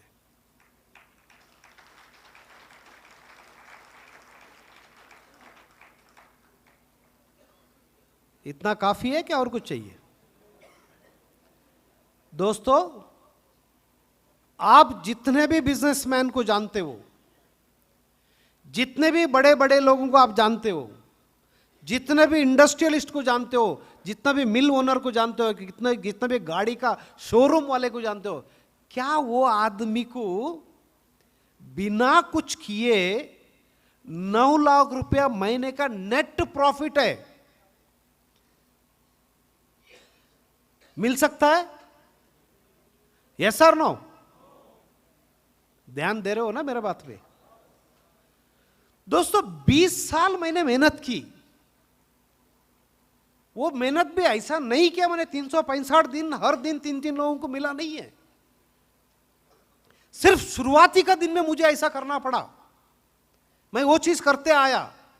आज आपको आज भी बताया मैंने कि 24 लाख रुपए कमीशन दिसंबर महीने में 20 दिन में मैंने कमाया। तो साल में आज 2 महीना भी मैं इंश्योरेंस के लिए काम नहीं करता हूं, बट मेरा TOT होता है। 9 लाख रुपए मैं कमाता हूं। आज साल का मेरा LIC कमीशन 2 से 2.5 करोड़ रुपया है।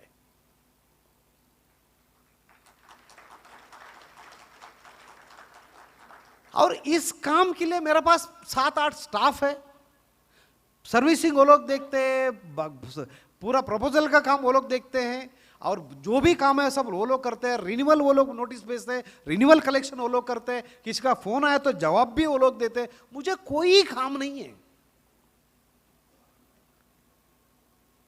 मैं और भी मेरे पास टैक्स प्रैक्टिस है एमडीआरटी सीओटी का काम है मेरे पास, आज एमडीआरटी का मेन कमिटी में एक मेंबर हूं, इतने सारे ट्रैवल कर रहा हूं, ये सारा काम करते करते भी बिना मुझे मेरा कोई एफर्ट्स का मुझे उधर 1-1.5 करोड़ रुपया रिन्यूअल कमीशन मिल जाता है।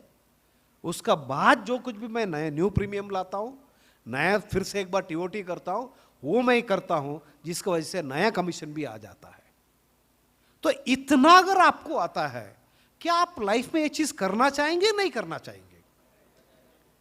मैं एक सवाल पूछता हूं, हाथ ऊपर कीजिए, आप में से कितने लोग महीने का 50,000 रुपए कमीशन कमाते हैं? जरा हाथ ऊपर करेंगे। आओ, काफी लोग।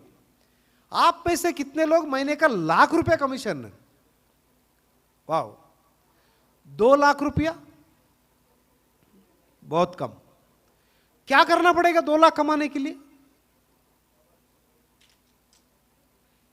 एक एमडीआरटी करने से 12,000 रुपया महीने का। एक बार थोड़ा सा मेहनत करो, वो मेहनत करने से ही होगा। डिसीजन आपको लेना है कि मुझे चाहिए क्या। इसीलिए मैं स्टार्टिंग में आपसे सवाल के ऊपर करते रहा कि आप करना क्या चाहते हो, आपका गोल क्या है, आपका एम क्या है, आप कहां तक पहुंचना चाहते हो, तो आपको होगा। दोस्तों देखो, हर काम कठिन है, इसके लिए करना योग्य है। आप करोगे तो होगा। आप सोचेंगे मैं तकलीफ नहीं उठाएगा, ये बहुत कठिन है, रोज कौन जाके 3 आदमी को मिलेगा, रोज जाके कहां से मैं लाऊं। दोस्तों, आप लोग 20-25 हजार एवरेज प्रीमियम का बात किया मेरे से, बराबर है? आप इस रास्ते से बाहर निकलो। जितने भी आपको दुकान मिलता है, जितने भी घर दिखता है, जितने भी ऑफिस दिखता है, क्या इसमें से हर एक दुकान वाला, हर एक वो फ्लैट वाला, हर एक वो मकान वाला, क्या 25,000 आपको प्रीमियम देने का कैपेबल है या नहीं? Yes sir, no?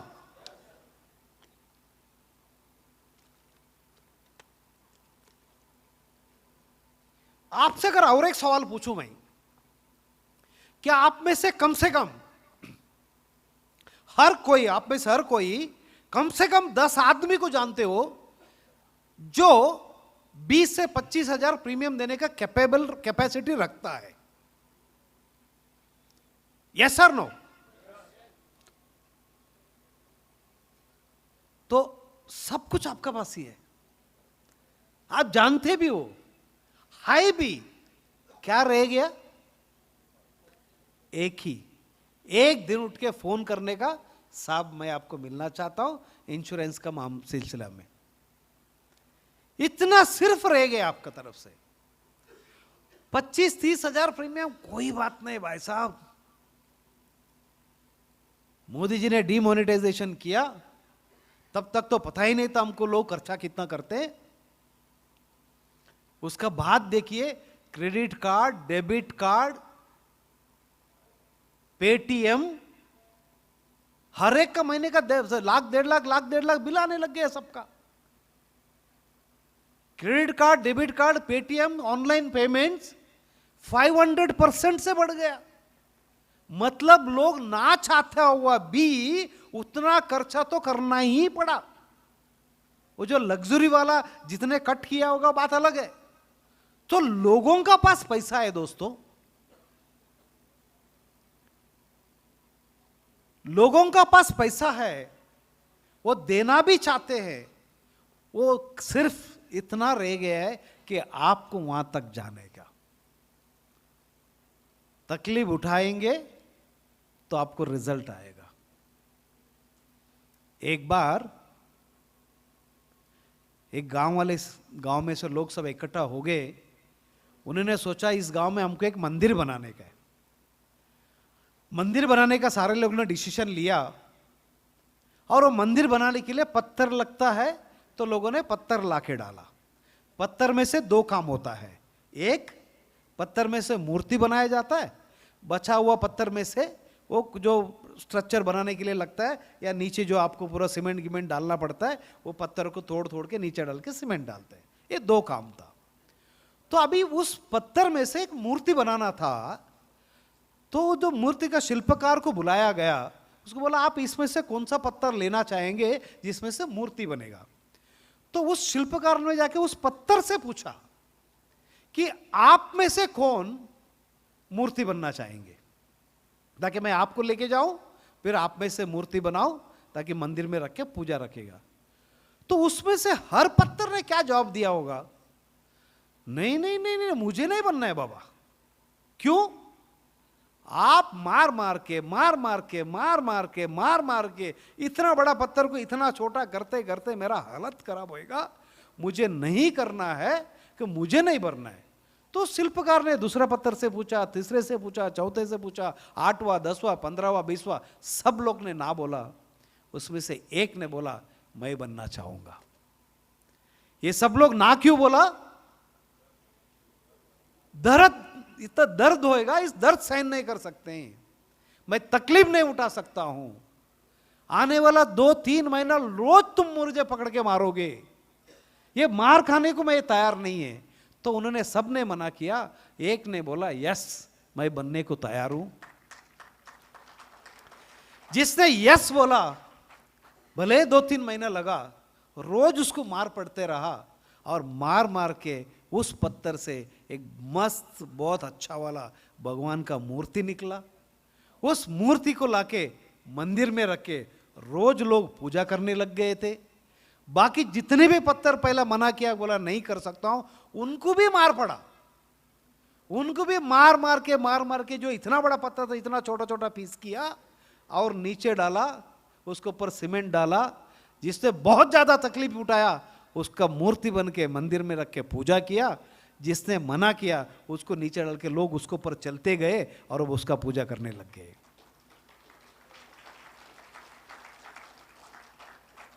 क्या ऐसा वाला उदाहरण आप जानते हो? जिस आदमी तकलीफ उठाता है, सक्सेस उसको ही मिलता है। इस बात को मानते हो या नहीं मानते हो? कुछ नाम बताना चाहोगे आप?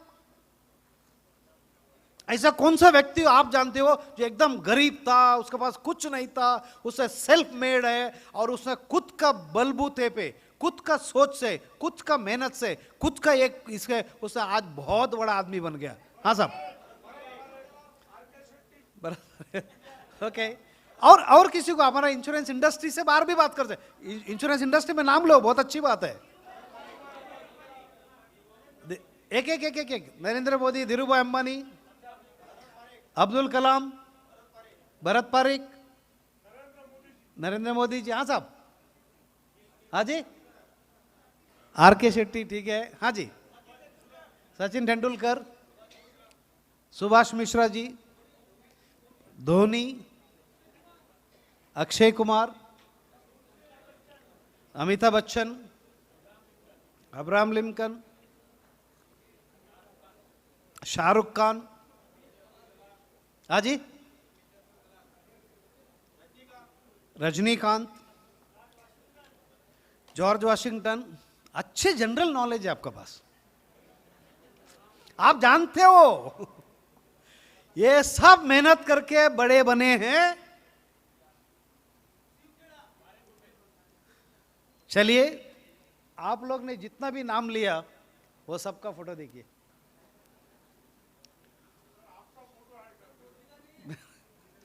मोदी जी क्या है, 1 साल पहले बनाया था ना। मैं एक्चुअली स्पीकिंग, देखो ये पॉलिटिकल मंच नहीं, बात भी नहीं करना चाहिए, बट मैं मोदी जी को स्टडी कर रहा हूं।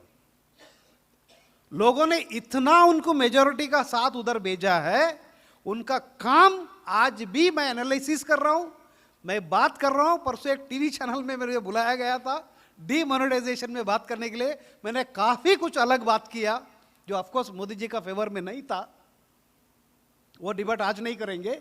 बट वो टीवी चैनल है, उसके बाद 3 लोग और लाइन में। मैं बोला मेरे को एक दिन मार पड़ेगी किधर, तो मैं आज के बाद ये सब्जेक्ट में नहीं आऊँगा। सो देयरफॉर वो बात तो इधर उनका फोटो इसलिए नहीं है कि ये 2 साल पहले मैंने बनाया था, इसीलिए, ठीक है। इसमें से जितने भी लोगों का आपने नाम देखा, ये हर कोई, हर आदमी अपना लाइफ में कहीं ना कहीं कोई या कोई स्टेज में फेल्यूर थे। सब इसमें लिखा देखिए। अब्दुल कलाम पायलट नहीं बन सके, बिल गेट्स पैसा ही नहीं था उसका पास, अमिताभ बच्चन इतना लंबू, अरे उस टाइम पे हीरो कैसा हुआ करते थे, इतना जाड़ा आवाज, बोले रिजेक्ट। बट किसी ने तो उनको बोला तुम्हारा आवाज इतना जाड़ा है, उन्होंने उसी आवाज को लेके ऑल इंडिया रेडियो में काम करने लगे। लास्ट में देखिए वही लंबू, वो जो डिसएडवांटेज उन्होंने एडवांटेज करके दिखाया, क्योंकि उस आदमी को हीरो बनना था। ऑस voice, very good. Shahrukh Khan 20 रुपए नहीं था, मैं बेंच में सोया बोलते, 20 रुपया शाहरुख खान को देखता हुआ हम सब तो कितनी सुखी है आज भी, 25 साल पहले भी। क्या कभी ऐसा परिस्थिति था 20 रुपए नहीं था हमारे पास? बहुत कम लोग होंगे जो उसके बाद ऐसा परिस्थिति था। बट वही परिस्थिति एक बहुत बड़ा इंसान बनाता है। कभी बहुत बार क्या होता पता है, वैसा परिस्थिति हमारे ऊपर आता नहीं है ना, इसके लिए हम उस कंफर्ट जोन में रह जाते हैं। सचिन 8वां स्टैंडर्ड में फेल। आई एम श्योर हम जितने भी लोग यहां बैठे, हमारा कोई, हम या हमारा बच्चे कोई 8वां स्टैंडर्ड में फेल नहीं हो गया रहेगा। रजनीकांत आप सब जानते हैं, नेल्सन मंडेला,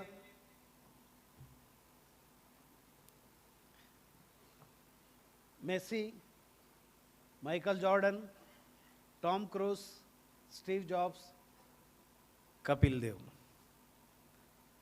दोस्तों लास्ट में Dhirubhai Tony Blair. Tony Blair एक स्कूल का प्रिंसिपल के लिए गए थे।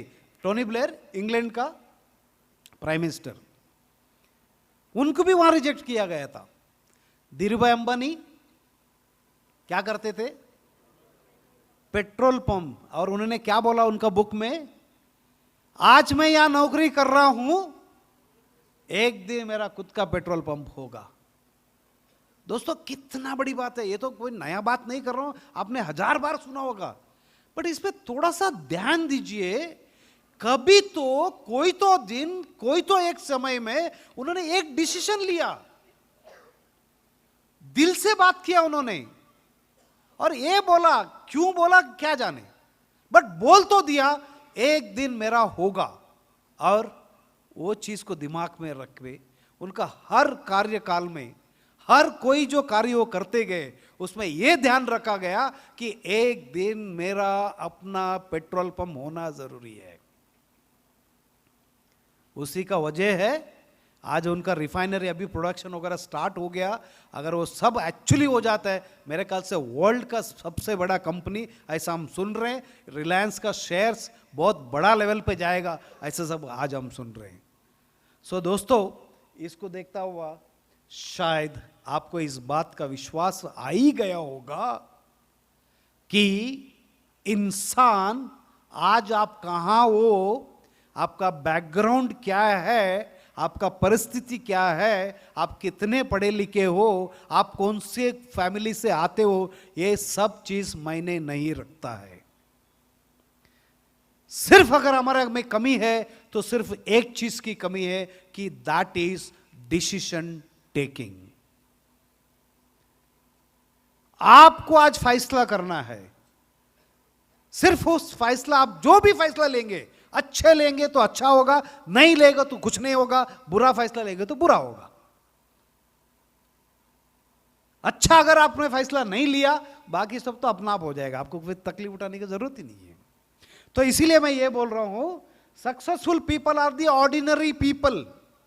सक्सेसफुल लोग वो सारे ऑर्डिनरी, इसका पहले आपने देखा, ये सारे ऑर्डिनरी थे, बट इनका अंदर खुद तो ऐसा था जिसका वजह से they think big and they act.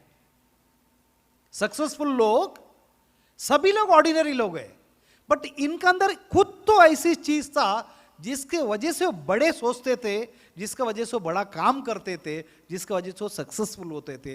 वो जो डैश जो है उसको कोई फिलअप करेंगे, वो क्या है, वो व्हाट इज दैट? हाँ जी, They have dash to think big and act. Different way to think, okay? Believe. Internal voice, okay? Dream. Extraordinary. हाँ सर, चलेगा चलेगा सब. जीतने वाले अलग काम नहीं करते, जो भी करते वो अलग ढंग से करते. People do not do the same. Successful people do not do the different things. They do things differently. Shiv केरा ने लिखा है, बराबर. हाँ सर.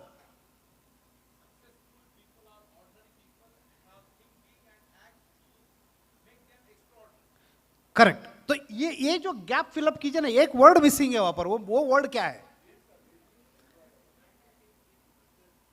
सक्सेस जी, बिग ड्रीम्स, विल पावर. पीछे से कोई बोल सकते हैं? हाँ जी. Determination, decision.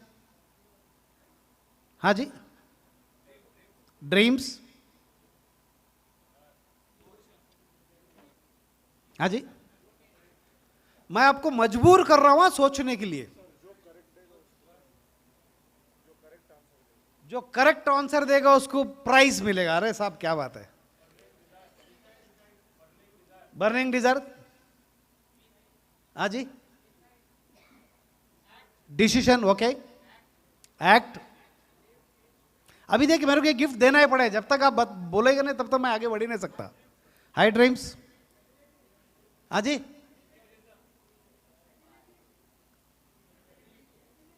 Ability, okay. हाँ जी. Honesty. Bold. BOLD. Goal goal, okay okay. Declare. Positive attitude. नहीं.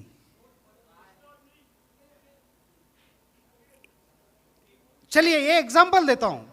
धीरूभाई अंबानी ने ये बोला, आज मैं ये पेट्रोल पंप में काम कर रहा हूं.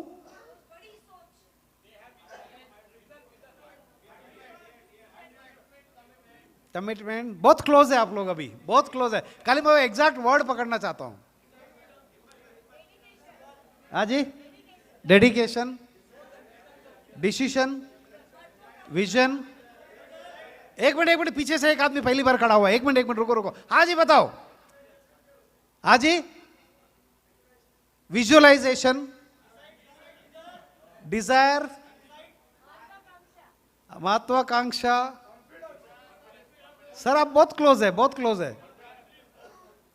आप लोग बहुत नजदीक है. मतलब मीनिंग तो शायद वही निकलेगा, बट मैं एग्जैक्ट वर्ड ढूंढ रहा हूं. Desire, burning desire, burning desire. हाँ जी. ड्रीम, परफेक्ट एम नहीं, एम्बिशन नहीं. हाँ जी. डेयरिंग. किसने बोला? जरा खड़ा हो जाइए. चलिए अभी देखते हैं क्या है वो. आइए. आप daring, courage is one and the same. आपको ये प्राइज मिलता है. जल्दी जोर से दौड़ के आ जाइएगा. जोर से ताली बजाना चाहिए भाई साहब. अभी बहुत टाइम हो गया. जोर से ताली, जोर से. आइए ऊपर आइए, ऊपर आइए. साहब थैंक यू सो मच. आपका प्रेसिडेंट साहब को भी very good, well done. Okay दोस्तों, आपको भी आज ये डिसीजन लेने के लिए कि मैं रोज सुबह उठ के वो लिस्ट बनाऊंगा जिसमें से रोज 3 नए लोगों से मैं मिलूंगा.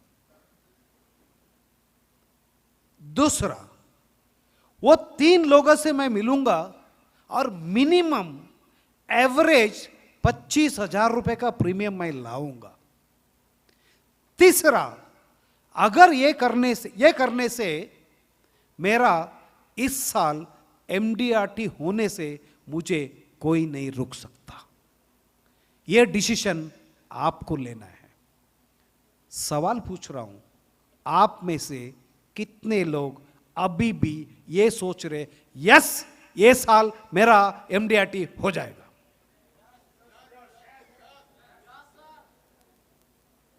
हाथ ऊपर रखो, जितने लोग हाथ ऊपर के हाथ ऊपर रखो। नहीं, मैं उनको ढूंढ रहा हूं जो हाथ ऊपर नहीं कर रहे अभी भी। कैमरामैन जरा बराबर ले लो भाई साहब, सबका ले लो, हाथ ऊपर ही रखो। अच्छा, अभी सबका हाथ ऊपर आ गया, देखा? फोटो में आना जरूरी है।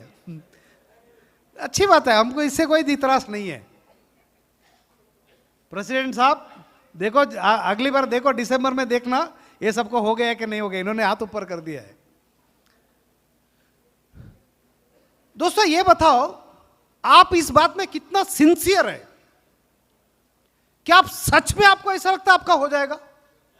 यस और नो? यस और नो? अच्छा, अब आपका आजू बाजू में किसी ने अगर यस नहीं बोला, जरा उसको खड़ा करो ना। एक बार देखता हूं, उनको देख लेने दो ना, मुझे क्या तकलीफ है, पूछू तो सही, क्या तकलीफ है? खड़ा करो, खड़ा करो, खड़ा रहो, खड़ा रहो। हाँ, ये देखा, ये अच्छे है, ये लोग खड़ा कर दिया। आप लोग कुछ काम का नहीं, देखो खड़ा नहीं करते। अच्छा, उधर ही खड़ा कर दिया। ठीक, बैठ जाइए। दोस्तों, जितने भी लोग, देखो ये आपका लाइफ है, डिसीजन आपको लेना है, काम आपको करना है। अगर आप काम किया तो पिछले इतने सारे लोगों का फोटो देखा है जिसका बस 20 रुपए ने इंडिया का biggest hero, biggest money spinning एक इंडस्ट्री से नहीं लाया। कितने लोगों को देखा। हम सब में से आज आप लोग भरत पारिक का नाम लिया, आज आप लोग मेरा भी नाम लिया। मैं इसीलिए आपको इस बात का उदाहरण भी दे रहा हूं। दोस्तों, जब 1980 में मैंने मुंबई आया था ना, मेरे पास खाने को खाना नहीं था, सोने को जगह नहीं था, अकेला मुंबई आया हूं। अभी एक नया लड़का मुंबई आया, ना भाषा आता है, ना लोगों को पहचानता है, ना कुछ काम आता है, और उम्र सिर्फ 15 साल है। तो क्या कर सकता है वो? जीना है ना, क्या कर सकता है? मैंने होटल में काम किया। वो होटल में भी क्या काम कर सकता है? सिर्फ प्लेट उठाने का और टेबल साफ करने का काम किया। दोस्तों,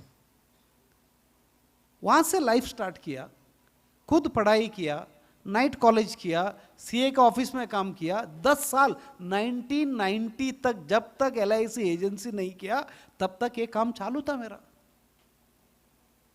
मैंने एलआईसी एजेंसी 1990 में इसीलिए लिया। 1989 में मैं फिर काम होटल से काम करते करते बीकॉम हो गया, एमकॉम हो गया, वो करते फिर मैं एक सीए का ऑफिस में काम करने लग गया। थोड़ा सा सीए का काम लिख लिया, इनकम टैक्स का काम सीख लिया। ऐसा लगा कि मैं खुद का प्रैक्टिस कर लूँगा। इनकम टैक्स का प्रैक्टिस मैंने स्टार्ट कर दिया। वो प्रैक्टिस नहीं चला, इस वजह से मतलब खाने पीने पे फिर से वापस और एक बार। पहले तो होटल में तो काम भी मिलता था, पगार भी मिलता था, खाना भी मिलता था, सोने को जगह भी मिलता था। तो इधर अचानक से मैं बाहर आ गया, सोने को जगह नहीं, खाने को खाना नहीं, प्रैक्टिस चलता नहीं है। तो फिर भाड़े का घर पे भाड़ा कहाँ से भरूंगा, क्या करूंगा, कुछ एक्स्ट्रा इनकम होना चाहिए, ये सोच के मैंने एलआईसी एजेंसी लिया। बट दिमाग में बात वही था कि एक्स्ट्रा इनकम, एलआईसी एजेंसी कोई अच्छा काम नहीं है, इसको कोई इज्जत गिज्जत नहीं है, लोग इसको रिस्पेक्ट तो नहीं करते, इसमें से बड़ा आदमी बनने का तो सवाल ही नहीं है। बट जब तक मैं बड़ा नहीं बनता इनकम टैक्स प्रैक्टिस करके, तब तक फाइनेंशियल सपोर्ट के लिए 1-2-3 हज़ार कमा लूंगा, ऐसा सोच के इस लाइन में आया था। और 1996 तक यही सोच थी। 1996 में एक बार मैं ब्रांच गया और ब्रांच में देखा तो नाम लिखा था, congratulation mister so and so for becoming करोड़पति। तो मैं बोला ये क्या होता है? मेरा डीओ से पूछा, बोला उसने 1 करोड़ का समा छोड़ उस दौरान, सर आप सबको मालूम है, उस दौरान 1 करोड़ किया तो उसका नाम लिखा जाता, करोड़पति बोलते थे, करोड़पति कन्वेंशन होता था। तो उधर लाइफ में मेरा बैकग्राउंड आपको बताया, मतलब कोई पहचान नहीं, कुछ नहीं, कोई रिस्पेक्ट वैल्यू है ही नहीं। तो एक अगर नाम बोर्ड में आता है तो उसका नाम देख के मुझे अच्छा लगा, और उसी दिन मैंने ये डिसीजन लिया कि अगली बार इस बोर्ड में अगर किसी का नाम लिखा है तो मेरा होना चाहिए। अगेन वही आउट ऑफ द ब्लू, कहां से सोचा मैंने, बट दिल में एक ये आ गया कि मेरा नाम उसमें आना चाहिए। अभी नया नया एजेंसी लिया हूं, पार्ट टाइम काम करने का आदत, 2-3 हजार भी नहीं कमाता था LIC से, वो अचानक 1 करोड़ सम एश्योर्ड, मतलब आप ये सोचो 1 करोड़ सम एश्योर्ड का 4-5 लाख रुपए प्रीमियम लाना पड़ता है, तो कहां से आएगा। फिर भी दिल में था कि एक बार बोर्ड में नाम देखना चाहिए, वो भी इतना जल्दी देखना चाहिए कि दूसरा और किसी का नाम आने से पहला। तो क्या किया होगा,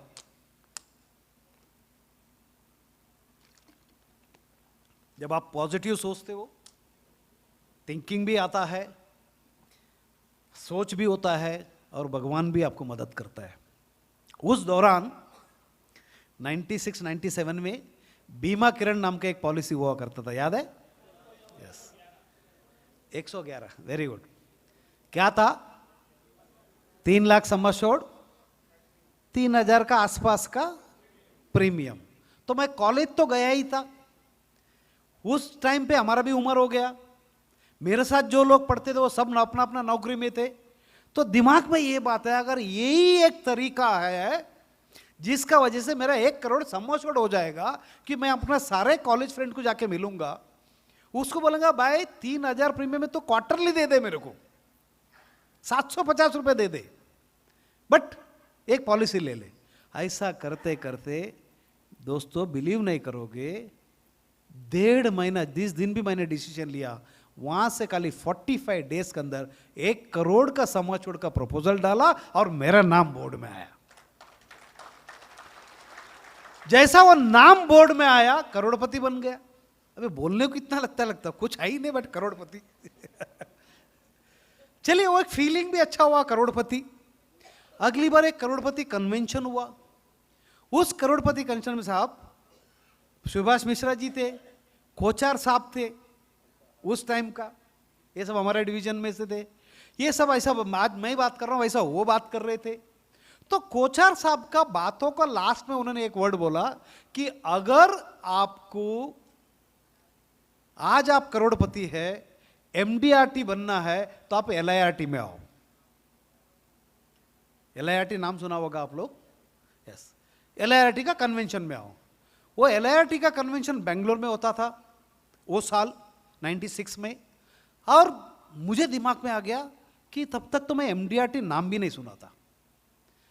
तो कोचर साहब का भाषण हो गया, मैं आजू बाजू में लोगों से बात कर ले कि व्हाट इज दिस। कोई इंसिडेंस देखिए, आज लाजरस डायस इधर थे, यही लाजरस डायस को मैं जाके पूछा कि वो MDRT होता क्या है।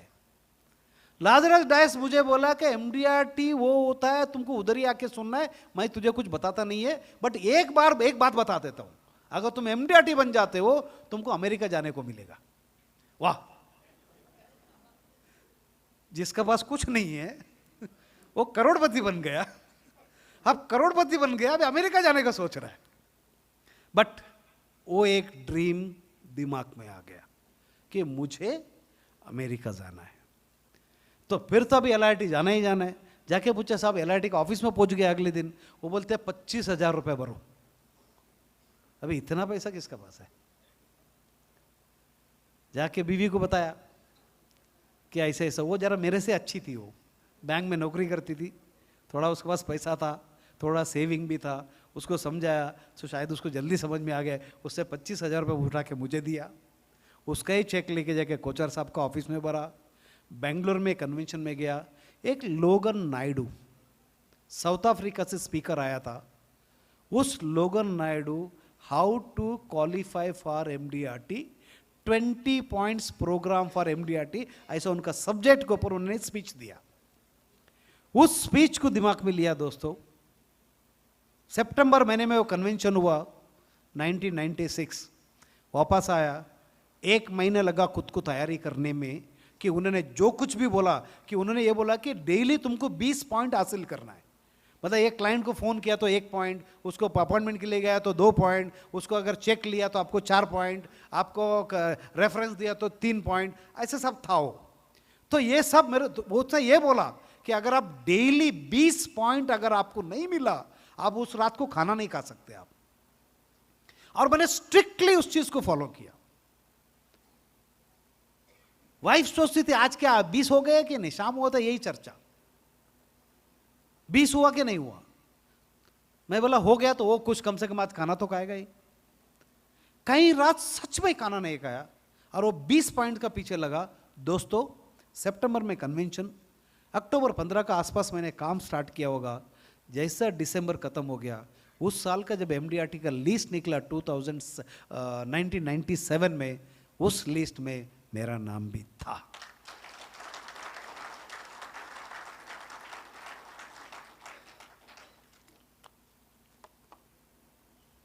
और उस दिन से लेके आज तक वो चीज चालू है। तो दोस्तों, अभी आप लोगों को क्या समझ में आया कि मैंने पिछला कम से कम 1 घंटे से बात कर रहा हूं, अगर एक पॉइंट बता रहा है इस 1 घंटे का मेरा स्पीच में से, आपको अगर एक पॉइंट समझ में आया होगा तो वो क्या है बताएंगे? Decision,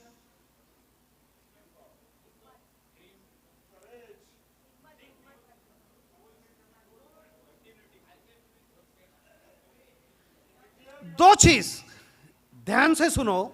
1, it's you who will decide your destiny. Decision with dedication, decision with sincerity, decision with commitment.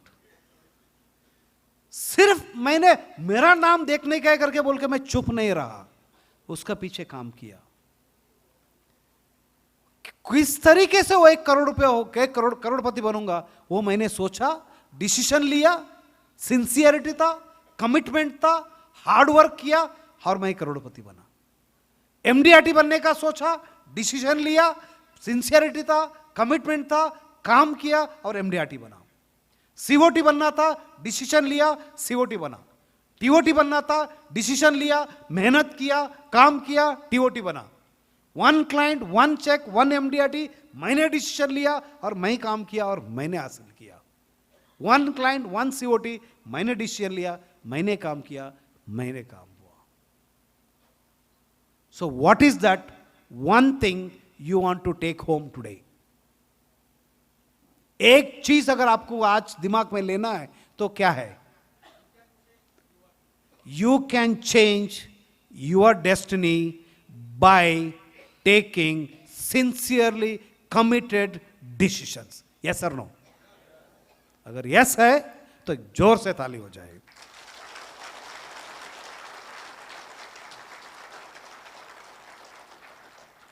इतने सारे 64 कॉमनवेल्थ गेम का ये विनर्स का फोटो है, आपको शायद नहीं भी दिखे। दोस्त, इतने सारे विनर्स, क्या उनको ऐसे मेडल मिल गया? मिल गया? कितना मेहनत किया होगा? दोस्तों, एक लेटेस्ट एग्जांपल आपको देता हूं। सिंधु कौन है? Badminton player. हमने लास्ट जो गेम थे, एशियन गेम्स हुआ, तब तक कभी उनका नाम इतना सुने थे हम? नहीं सुने थे। बट लास्ट में उनका जीत हो गई, वो जीत के आ गई। उसका बाद अगर इसका पीछे का कारण अगर ढूंढा तो ये क्या समझ में आया? उस लड़की ने डिसीजन लिया अपना कोच का साथ में मिलके, ये बोलता हुआ कि yes, this time I want to win the medal. Correct? पढ़ा हमने पेपर में। उसने क्या किया उसके लिए? अपना खाना पीना कम कर दिया, रोज प्रैक्टिस किया, 3 महीना मोबाइल को हाथ नहीं लगाया। आज हमको मोबाइल नहीं रहेगा तो नींद नहीं आता है। 10 मिनट के लिए कोई मोबाइल इधर उधर लेगा तो हम रह नहीं सकते।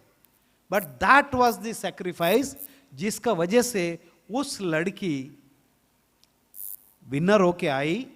आपको पता है आज उसका इनकम कितना हो गया? कितने मिला उसको? कहां तक मेरा फिगर सही है पता नहीं है। अभी तक का मेरा हिसाब से 120 करोड़ रुपए मिल चुका है उसको।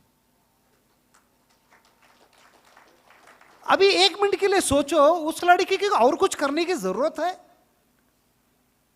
दोस्तों 120 करोड़ रुपया कहीं भी 10% में लगाएगा तो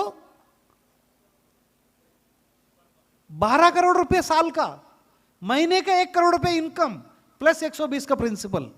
एक डिसीजन, एक बार तकलीफ, एक डिटर्मिनेशन, और देखिए इंसान को कहां से कहां ले जाता है। राइट? देयरफॉर दोस्तों, you make your life. Therefore हम ये सब जितने भी बात किया ना अभी तक, ये बात क्यों किया? क्योंकि हमें लाइफ में एक वैल्यू चाहिए, बराबर है? एक अच्छे जीवन जीना चाहते हैं हम, अच्छी तरह कुछ हमारा लाइफ जाना चाहिए, और हमको जो चाहिए वो मिलना चाहिए, बराबर है? तो ऐसी कौन सा चीज है जो लाइफ में हम बहुत ज्यादा वैल्यू करते हैं? मनी, स्टेटस,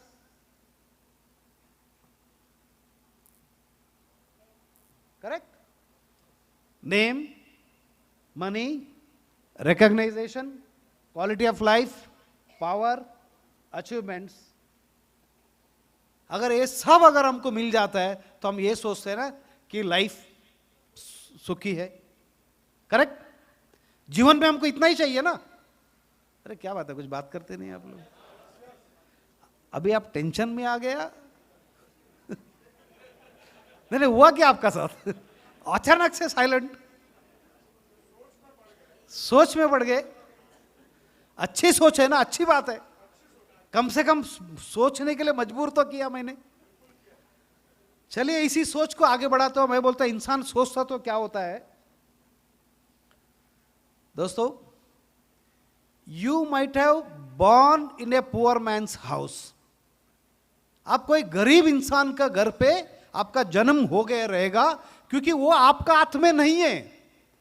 बट आप मरते वक्त किस घर में मरना चाहते हो, ये आपका हाथ में है।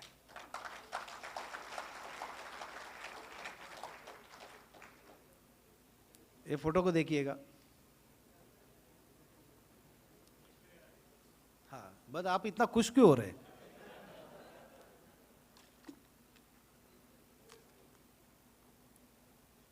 इस लड़की की कहानी है जो मुझे बहुत पसंद आया।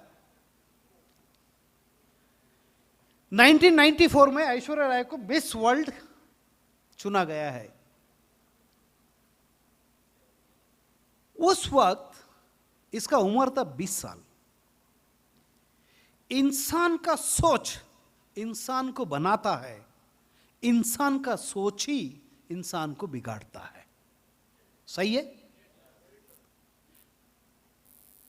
Your thinking will make you, your thinking will break you. What makes you is what you think. What you think will happen to you.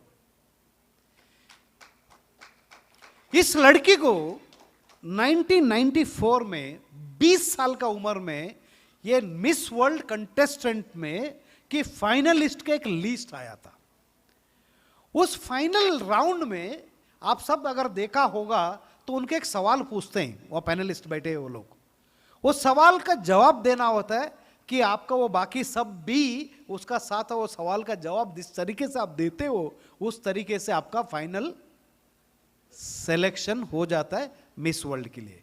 अभी ऐश्वर्या राय को कुछ सवाल पूछा गया था और उसने जवाब भी दिया। तो मैं पहला ऐश्वर्या राय को वो लोग ने क्या सवाल पूछा था वो दिखाऊंगा, और वो सवाल 1 मिनट के लिए सोचा ये मैं आपको पूछ रहा हूं, तो आपका जवाब क्या रहेगा, और फिर देखते हैं उस लड़की ने क्या जवाब दिया। क्योंकि उस टाइम पे उसने जो कुछ भी बोला और वो आज है या नहीं हम देखते। ठीक है? तो उसको पूछा गया what you want to be, आप क्या बनना चाहते हो, ऐसा उसको पूछा गया। उसने क्या जवाब दिया हम बाद में देखते हैं। आप लोगों को मैंने पूछा था कि आपका गोल क्या होना चाहिए, वगैरह वगैरह वगैरह। अभी उस चीज को छोड़ दीजिएगा, ये आप अभी मुझे जवाब सिर्फ अपना प्रोफेशन रिलेटेड जवाब दीजिए। आप आपका इस LIC व्यवसाय में, इस प्रोफेशन में आप बनना क्या चाहते हो? What you want to be? MDRT?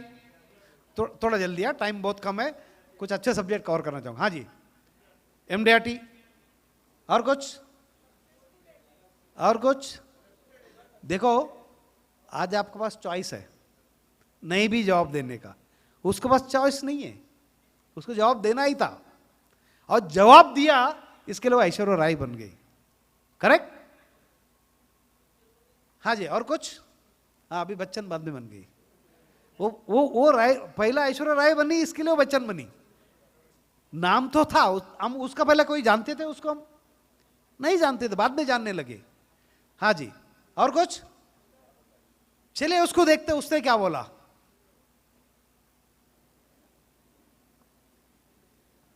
I want to be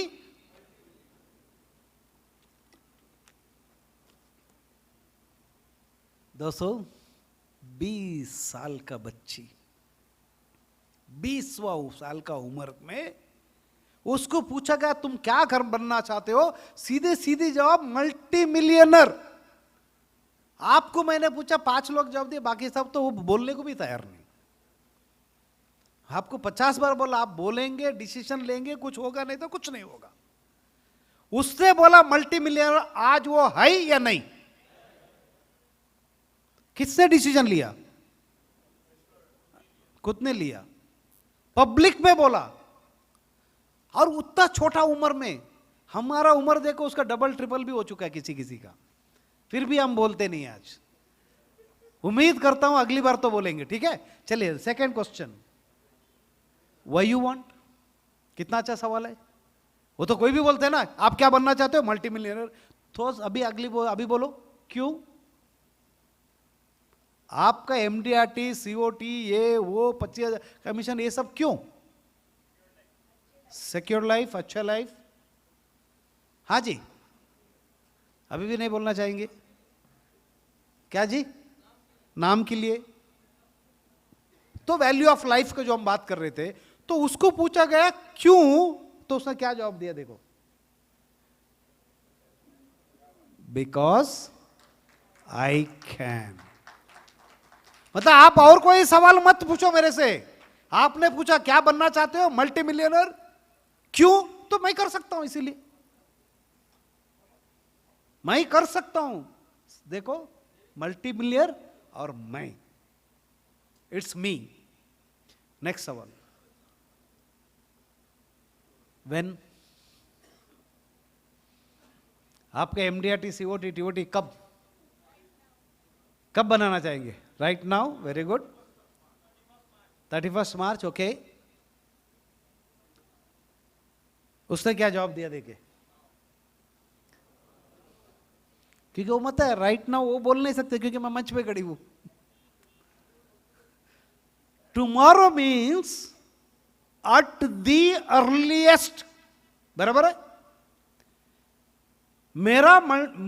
मुझे मल्टी मिलियनर बनना है, इस बीच में मुझे कोई रोक नहीं सकता है, and I will not waste any time to achieve that. Last question, how do you achieve this? कैसा होगा? क्या लगता है आपका MDRT, COT, TOT कैसा होगा? स्मार्टनेस। हाँ जी, सेलेक्ट की जाएगा तो होगा। सेलेक्ट करने से आप मल्टी मिलियनर कहां से बन जाएंगे? मैं अभी आपको पूछ रहा हूं, आप जो कुछ भी मुझे बोला वो सब कैसा होगा? कॉन्फिडेंस, सैक्रिफाइस, मतलब क्या खाना नहीं खाएंगे? चलिए देखते हैं उसने क्या जवाब दिया। Through my power of mind and determination. So जितने भी हम इसका पहला बात कर रहे थे, जितना भी इसका पहले हम बात कर रहे थे वो सारा चीज इधर ही आके खत्म होता है। But end of the day मुझे डिसीजन लेना है और सिंसियरिटी से लेना है, कमिटमेंट का साथ लेना है। और मैं अगर डिटर्मिनेशन के साथ कोई डिसीजन लेता हूं तो इस डिसीजन के वजह से मैं मल्टी मिलियनर बन के ही रहूंगा।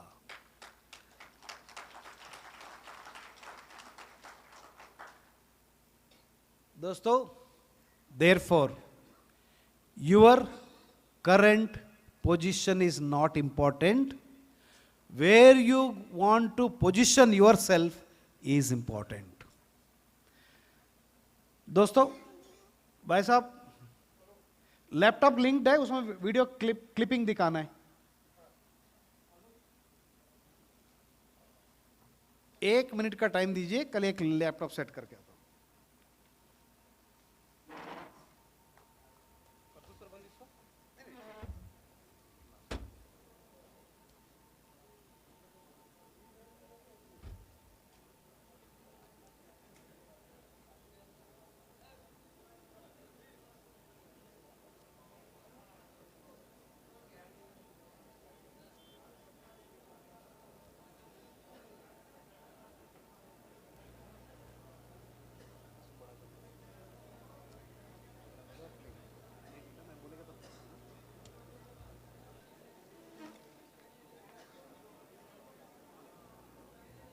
दोस्तों, एक्सक्यूज मी, हमने अभी तक जितने भी बात किया है, अगर आपको इतना बात सुनने का बाद भी कहीं भी अगर आपको अपना आप में और अपना विश्वास के ऊपर, मेरा बात के ऊपर किसी वजह से अगर आपको आधा % भी डाउट होगा तो एक वीडियो का मूवी क्लिपिंग दिखाना चाहता हूं। आई एम श्योर इस क्लिपिंग को देखने के बाद 2-4 सवाल जवाब करूंगा, उसके बाद मेरा सेशन खत्म हो जाएगा। आई एम श्योर इसको थोड़ा गौर से देखिएगा, ध्यान से सुनिएगा, हर एक वर्ड, हर एक एक्शन को ध्यान दीजिएगा। आई एम श्योर आपका लाइफ में बहुत बड़ा एक ट्रांसफॉर्म हो जाएगा। हमारे लिए नहीं है, हम घर जा सकते हैं, हमारे बच्चे से बात कर सकते हैं, इस लैंग्वेज को इम्प्लीमेंट कर सकते हैं। रेडी आप? ओके, थोड़ा लाइट कम हो सकता है तो देख लीजिए, नहीं भी हुआ तो ठीक है, पीछे ये तो क्लियर। लाइट बंद कर, समोर इसको क्लिप बड़ा हो सकता है, वॉल्यूम फुल रखिएगा, वॉल्यूम फुल रखो। स्टार्ट। जीता रहे बिटवा।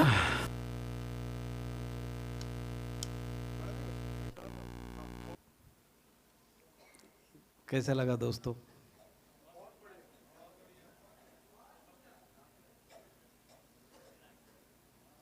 ऐसा लगता है जब हम चाहेंगे तो कोई चीज रुक सकता है। देखिए, इस इंसान को, अनिल कपूर को, डॉक्टर ने उस बच्चे को लेके बोला ये अपाहिज बच्चा है, जीवन भर ये अपाहिज रहेगा। याद है उसका डायलॉग क्या था तभी? साइंस अपना आप में सब कुछ नहीं है, जिसने इस बच्चे को जीवन दिया है वही मेरा बच्चे को ठीक करेगा। इतना बोल के सिर्फ भगवान के ऊपर विश्वास करके चुप बैठा नहीं, क्या किया उसने? मंदिर गया, मस्जिद गया, उसका मालिश करवाया, उसको साइकिल से चलवाया, उसको एक स्टेप चलवाया। और जिस दिन उसने 2 स्टेप भी रख दिया ना, वो देखिए किस तरीके से उसको पकड़ा, किस तरीके से उसको किस किया, उसको कितने बड़ा अचीवमेंट लगा।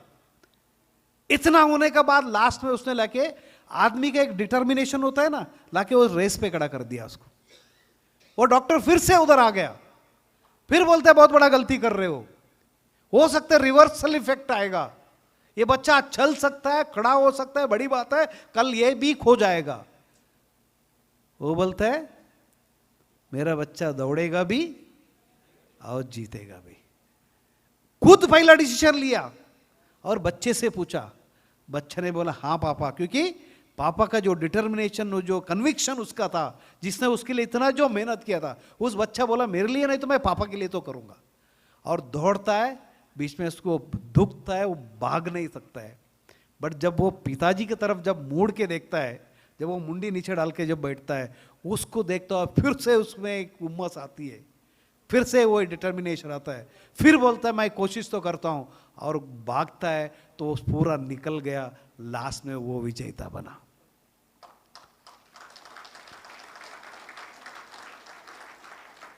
दोस्तों, आखिरी में आपको इतना ही बोलूंगा, आई एम श्योर आपका जीवन में आगे चल के जो भी होगा वो आपका वजह से होगा।